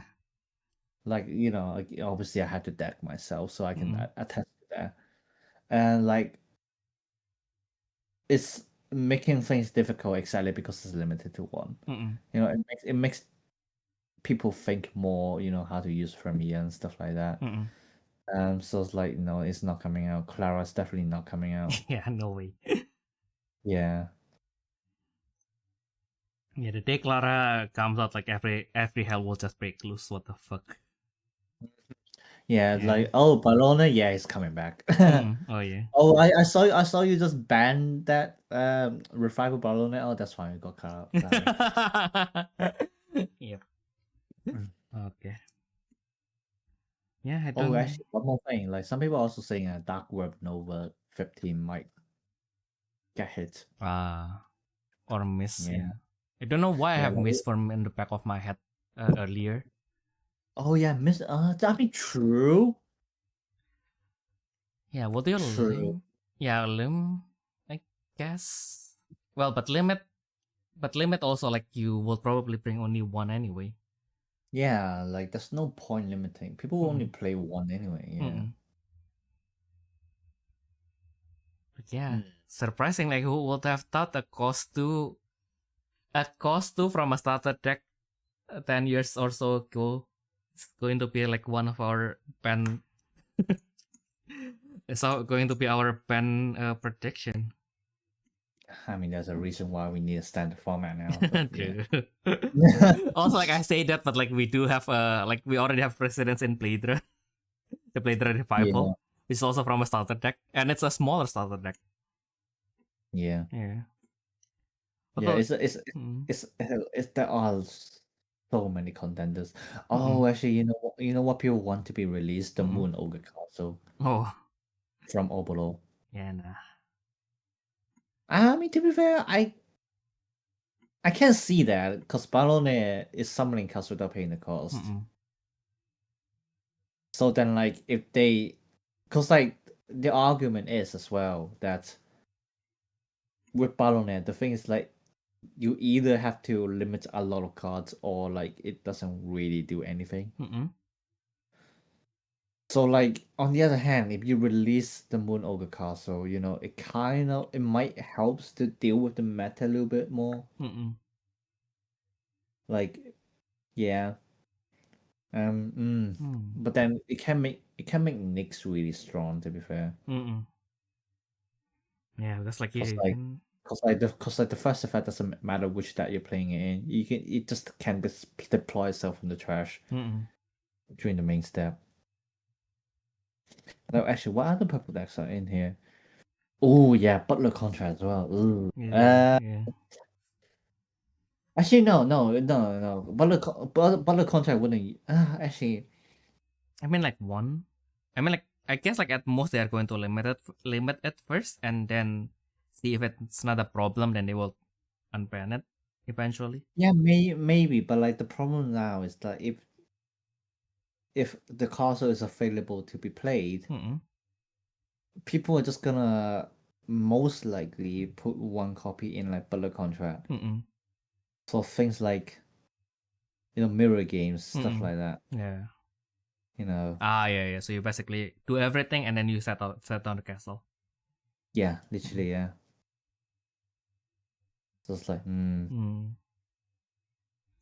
Yeah, that's actually makes sense. Because then you do Cause like with bullet contrast, well, you don't actually. Let me see. Does it? Can Candinos remove it? Yes, it can. Yeah, Gandinos can remove it. Yeah. Oh, so it only limits spirit cards as well.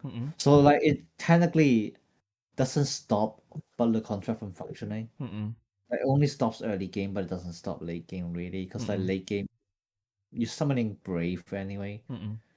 You're summoning absolute Wind Demon God most of the time. And then like all the strong cards you just advance onto it, you're not actually summoning them. So it's more like who sets down the castle first. Yeah. So like because basically you can get a little bit of a head start by summoning all this stuff, summon the set the castle, and then your opponent can do the same. So you buy yourself like 1 to 2 turns. Yeah. I mean, obviously it doesn't actually stop Amon that much. Because like even in early games, like from my experience anyway, a lot of the times you're more like deploying a second copy of Amon instead of like trying to summon something.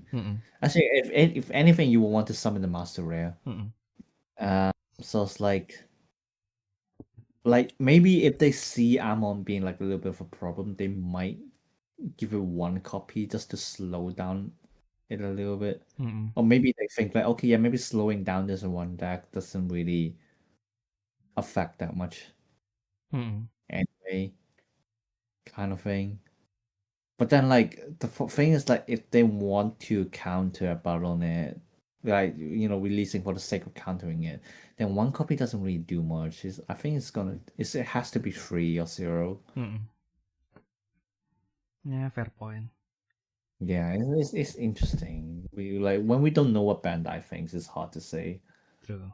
That's why it's a prediction, right? This is not a prophecy. This is a prediction. But yeah, I mean, like in the end, like the control decks they can mill a lot, so I guess kind of fair that if you delimit it still, then you don't really. I mean, like then if you play like stuff that are more aggro, then that which get their hands more from drawing and not toolboxing from the trash, then it's not as versatile. So actually, it is going to be released. If it's released to 1, then Oboro still have to dig for it.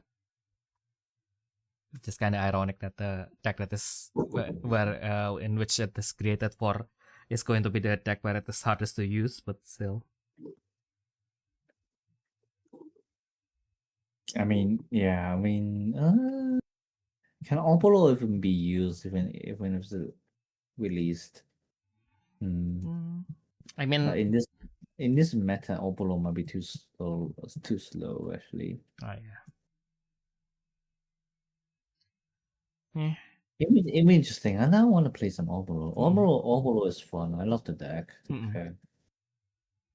As the one facing it, no. Nah, I don't like facing Oboro. I mean, it's fine. Keep it in your shelf. It gives the opponents a few more chances to interact anyway. So it's honestly not that bad. Maybe I'm just a control hater. It's not even control, it's tempo. Maybe I'm just a tempo hater. Nah. I say that while I'm one of my top decks is Ice Princess. Wow. Yeah, I think we have covered everything so far. Maybe if we have any more ideas, we'll see if we can have the time to make a summary video for our Banlist prediction. Yeah, I guess like we already covered like at least like the low hanging fruit. Don't see like the cards that they unbanned last time is going to come back. Like Magnamizer is definitely turns out not a problem. Trivikrama, yeah, you don't even you don't even know that it got unbanned. Yeah. Yeah. And then Stegoro. Yeah, it's actually surprising that Magnamizer is not a problem now. What a meta win. I know, right? Like, how the fuck is that? Like, yeah. And then Stegoro. Yeah, I think Stegoro is fine now. Yeah, but I can't disrupt because that's the problem. Mm.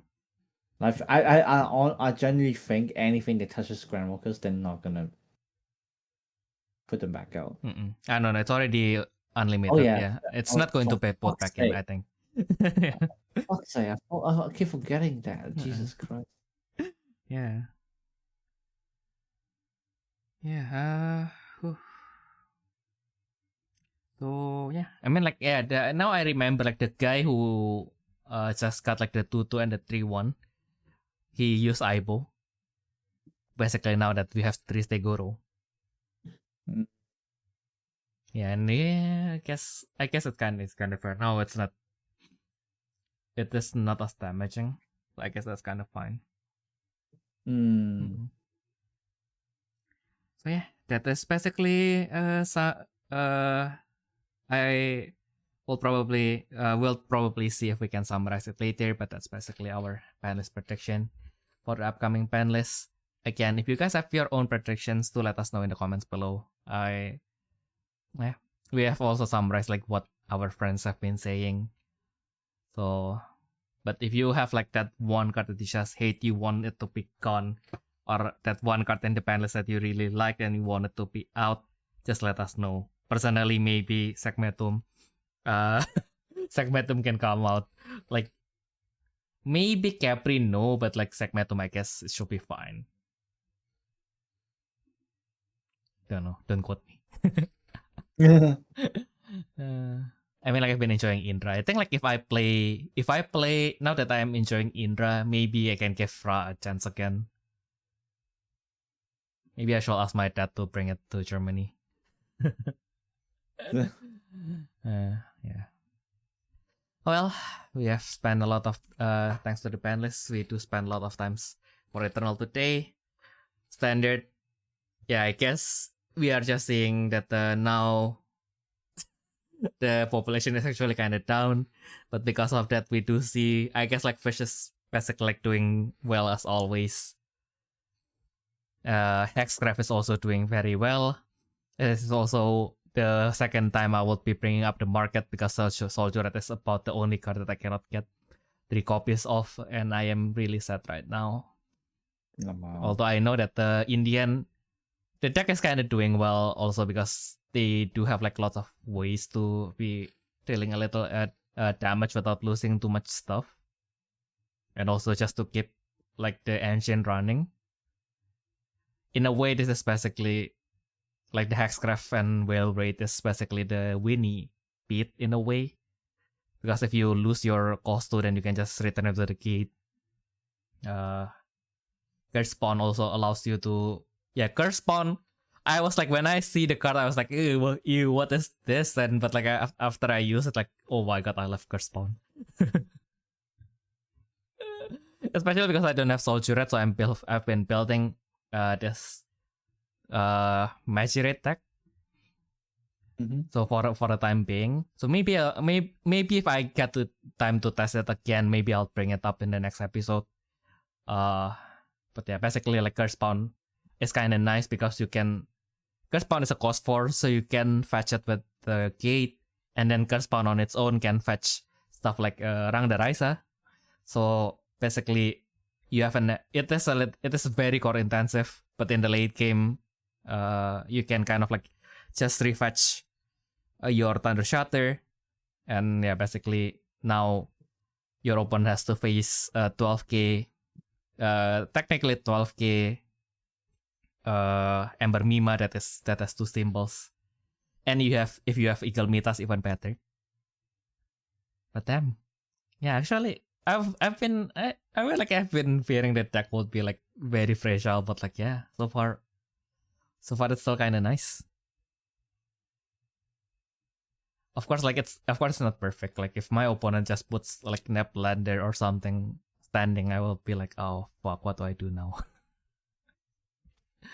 But yeah, I mean, like potentially speaking, I mean, well, not potentially speaking, but like what of the best move that the deck can do is because Ember Mima can increase its own symbols. It's one of the deck that if you are able to clear out your opponent. So you do still have to make some effort, and the deck itself is not a control deck. Like you cannot just rely on like your opponent not having any blocker. So you do have to kite a lot to kind of like let yourself be hit a lot, so that your opponent will have like less blocker, and Ember Mima would get at least 1 point in. But also if you can set up Eagle Mitas by his side, then you can get like 4 damage in one turn. So unless you are facing white, so I guess like white in the end is going to be like the worst enemy for this deck, because like if you don't have Eagle Mitas, then even if you have Eagle Mitas, they are the decks that probably they have defensive gate. If you don't have Eagle Mitas, then they have like way more spirits that can remove Ember Mima. So yeah, well during your turn, because like I guess like against red, at the very least you can just hold out until your kill turn, and then you bring out the Ember Mima, and yeah, you will have some you will still have some contender, but you do still have access to lifelink. It boosts the your spirit until the end of the turn. So yeah, will be interesting to see how it plays out. So now that we are done with the meta discussion, we do have spent a lot of time, so we are going to skim through all the news that have come out. Also because maybe they are important mostly for me and Ayumu. So we do get more cards from the ST. We get the Yellow Rise stage, which also kind of like gives us a clue that they are going to play mostly with Magic during the main step. That is why the Nexus kind of give you make it easier for you, reward you if you use Yellow Rise Magic during this turn. This Nexus will gain 1 yellow symbol, so then you can play your cards way easier. I mean, it's more like it's not just for main step. Like I think it's just like sets is expecting you to use the effect during the second main step. Fair point. Yeah, and then also you get to refresh 1 on spirit as well. This can stack, which is kind of nice. Which is a lot, but hey ho, we'll see. We'll see. Only downside is it's only have 1 reduction, so yeah. Personally, not really a big fan of that. So we'll have to see. And then, of course, we have everyone's idol, because even in the original card itself, she's already kind of an idol. Lots of people are stacked like that. We are not going to deny nor confirm any allegations. Shaniel is definitely a very attractive card, but of course it's also a given that she is going to get the Diva version, because that's how they designed the character from the beginning. Of course, she is bringing the clash to the Diva world as well. So if you don't have enough clashing with the Red Cloud, you can also do that with Red Stella. And then of course, because not every single Red Stella has clash, so she boosts all Red Stella by 2000 instead, which is also kind of nuts. Still, someone pointed out that one of our community members pointed out that the Red Stella stage is the only one that doesn't refresh your spirits at the end of the turn. But then again, they also mentioned that they actually like the other stage is actually like feeding Shiniel, because they refresh, they have to block with Clash when Clash is used. It is not an option; it's a must. No. Yeah, and you do get a draw every time your Red Stella Spirit wins a battle. It is non-duplicable, but it's not once per turn. So just by having the 1 stage, so now I guess like this one is more justified that it has only 1 reduction. You kind of only need 1 anyway. But like and I guess like it's going to be useful a little bit later. Or you do have to have like spit that have clash like Shiniel. But even with only one, I guess it's still kind of nice. Also, Shiniel has a true release, which is even nicer. So you can put your extra course on the stage, attack with Shiniel, draw one. Every turn, that's already kind of enough because like you do remove one spirit as well, and your opponent has to answer with something that is at least 9,000. Yeah. Yep. Yeah. Scary stuff. Yeah, I kind of want to try out Red Stella now. It's going to be very vanilla in the end, but we'll see. We'll see if we can build Red Stella as well. And back to the SD. I guess like the SD is trying to go all out and invite all the Diva from Sword Ice. So of course we do have Ryoba, we have Graveyard Dark coming up later. But they also have a new Diva based on Chaos Pegasaurus. Finally, my horse. So in this episode of Uma Musume, we get a new spirit based on Chaos Pegasaurus. And she is, from her flavor text, she's confident that she will be able to fight toe-to-toe with Ryoba. Personally, nah. Nah. I'm a Ryoba fan. No, when she wearing a mask as well. Yeah, nah. I am a Ryoba fan, so I'm definitely biased, but nah. Also, I think like Ryoba is already like in Battle Spirits, it's a niche, but also she already has that cultural significance to be like Full Metal Alchemist Brotherhood in a way in this small sphere, because like now that we know that she is the only Hall of Famers in Battle Spirits, I don't think people are going to let any other Diva enter the Hall of Fame but Ryoba. Or maybe they would make it so that Ryoba will never enter the Hall of Fame again. We never know. We'll see. We'll have to see. But I mean, she already won 4 times by now, so like maybe just put her in the Hall of Fame indefinitely. Don't know. Yeah, Hirochota no Ryorosejima. Okay, so Kaori does only have one reduction symbol, but also she fetches 1 magic, which is kind of nice. You do need to have an exhausted yellow rice. But not too shabby. Also, she can heal on level 2. Going to be very late because you need to have like 2 or less life. That most likely not going to trigger. But healing is like 3 minus 1 for healing. In fact, it's pretty alright. Yeah. Yeah, I mean like it's always nice because it's not her main function. At the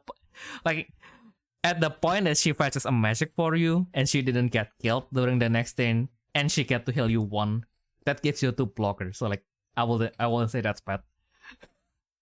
Like yeah, it's a little bit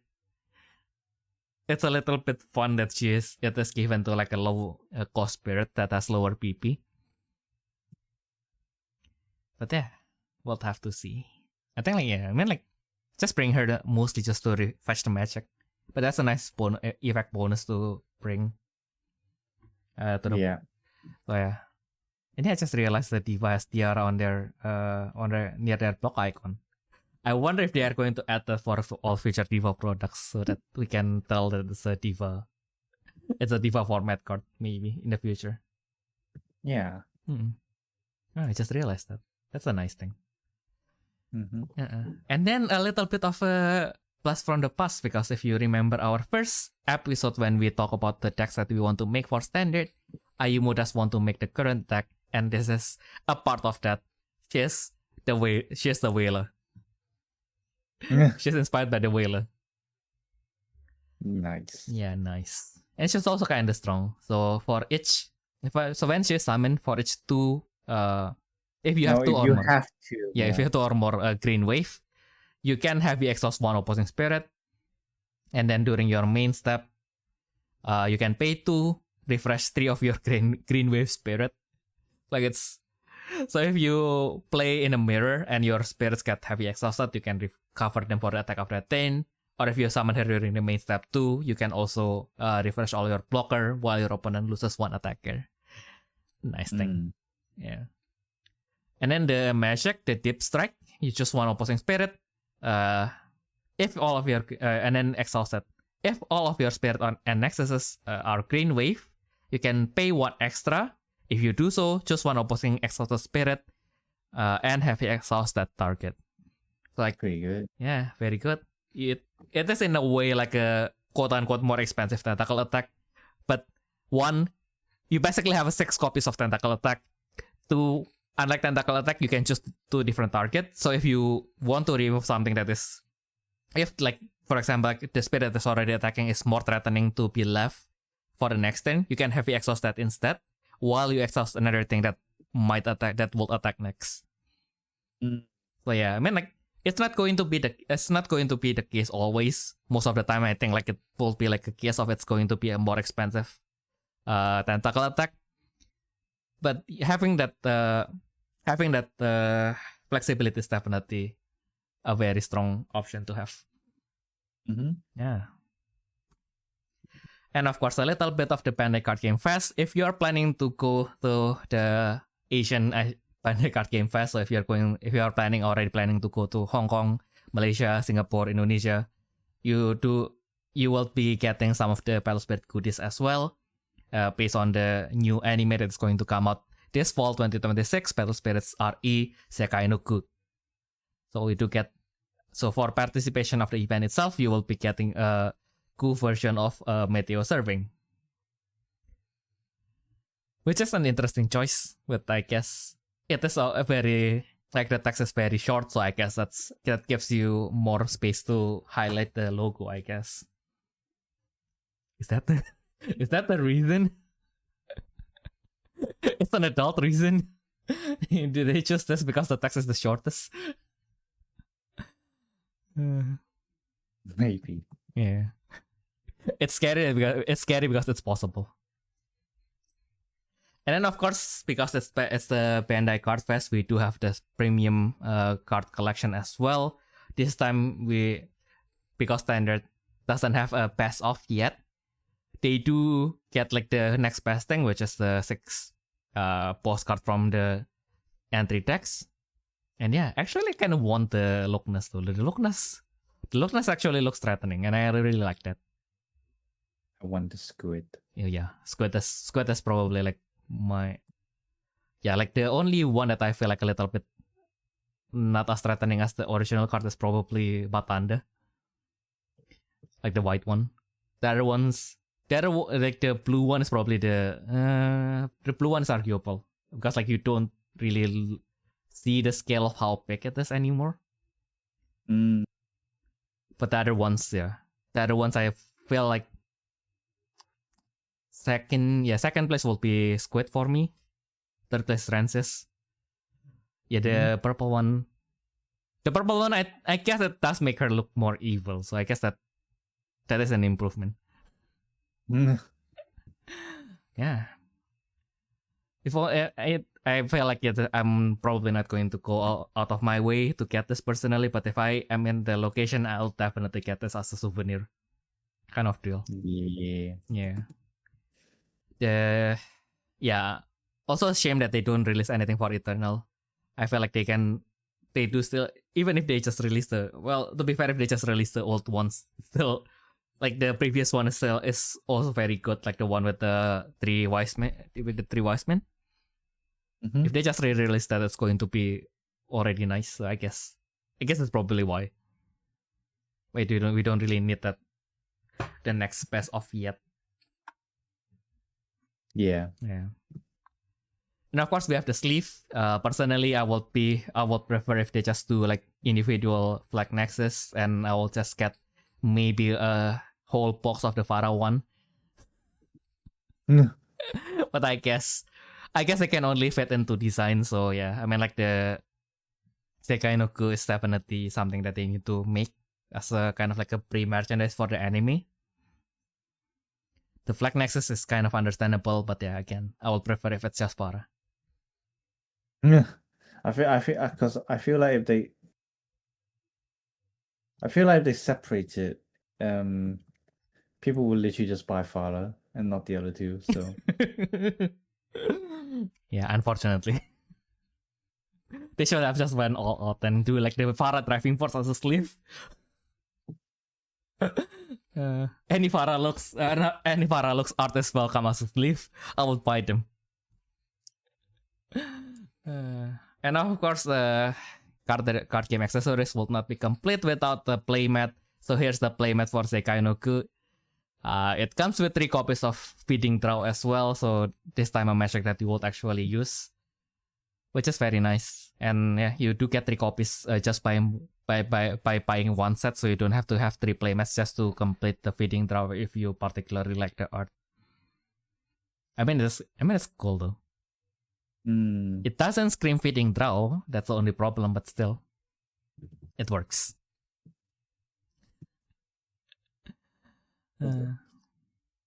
Would you want this if someone give this to you? What do you say? If I give this as a gift to you as a birthday present, would you gladly take it? Would you crown me as your best friend? No. Okay. I guess that's shooting a little bit too far. But would you glad to receive it regardless? Yeah, probably. Yeah. I mean it's a very clean design, so I can't argue with that. I mean, like sometimes, like you can argue that like it can be a little bit more experimental, but I guess like you can't really go to experimental with this kind of design. I mean, like you don't really want to drown out the main characters, so like if you do put on too many designs, it's probably not going to be nice anymore. Okay, we are back. We are away from the boys finally. Thank goodness. Probably I'm the only one being glad about that, but as mentioned earlier, we do have a Graveyard Dark finally coming to Battle Spirits in standard, and she's actually kind of strong though. So when she is summoned, you can return 1 opposing spirit as 4,000 or lower PP to the hand, and then if you have a spirit with yellow rise and EX symbol, you get to draw 1 as well. So huge callback to her original version, which has this effect called Rush or Chain in English, I think, which basically if you have a specific symbol on your field, they get an extra effect that is usually off color. So Graveyard Dark is based on Darkness Griffin, which is a white card, but it also has a purple Rush. So that is why you do get to bounce something and then you get to draw as a bonus. Yeah. Nice stuff. Yeah. Yeah, it's might be good. I don't know. Yeah.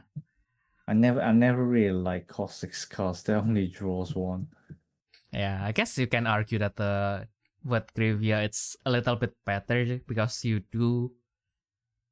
remove 1 opposing spirit while you draw 1. So it's more like the draw 1 is a bonus. It's more of a removal mainly, but you do get a draw as a bonus. So like for me, I welcome it. But we'll have to see. Yeah, fair enough, yeah. But we'll have to see what other. But yeah, now we also see that I guess like the yellow rise is going to have mostly the Sword Ice Spirit. So maybe if I have to hope, maybe Rabbit Darling is going to be green because she is loosely connected to the COC 12, which is mainly in green right now.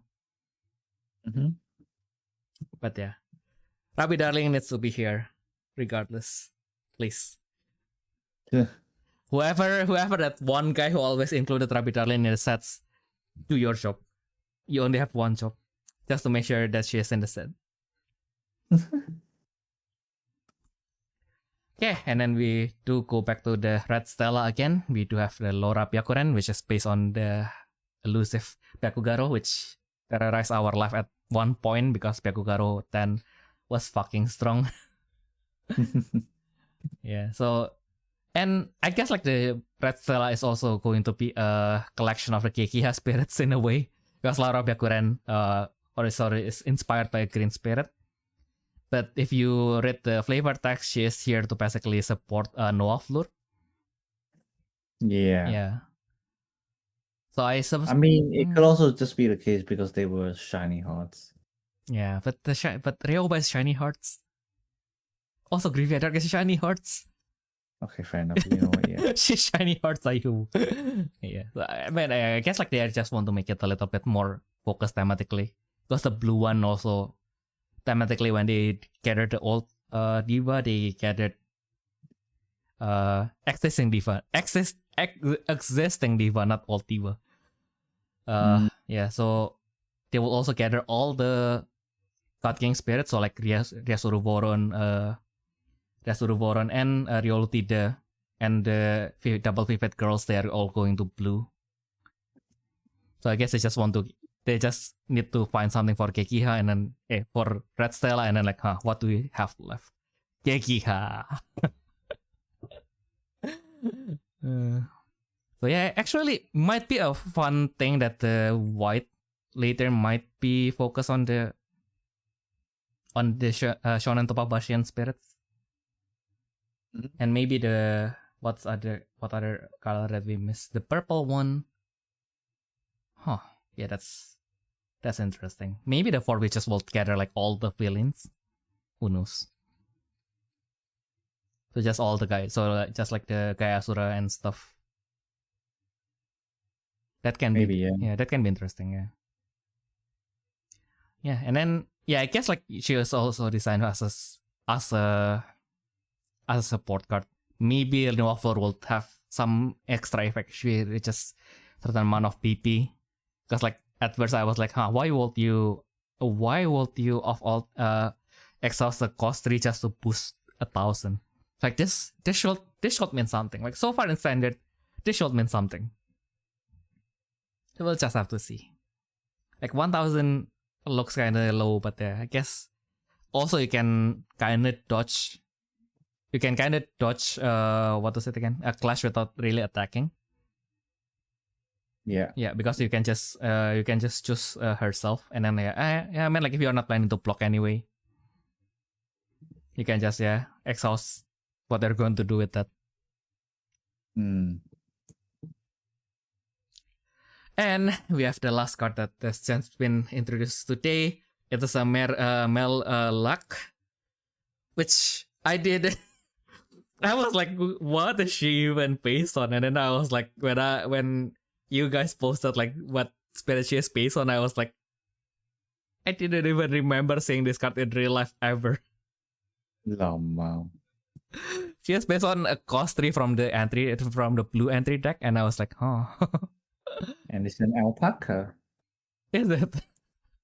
I can't even tell what animal that was. What the fuck? And you know what? She even have the same amount of existential crisis as I just had like when I discovered the alpaca for myself. And she was so afraid that her strongest effect that boosts 2,000 instead of the 1,000 like Senri Taiga requires her to be destroyed at level 2, mind you.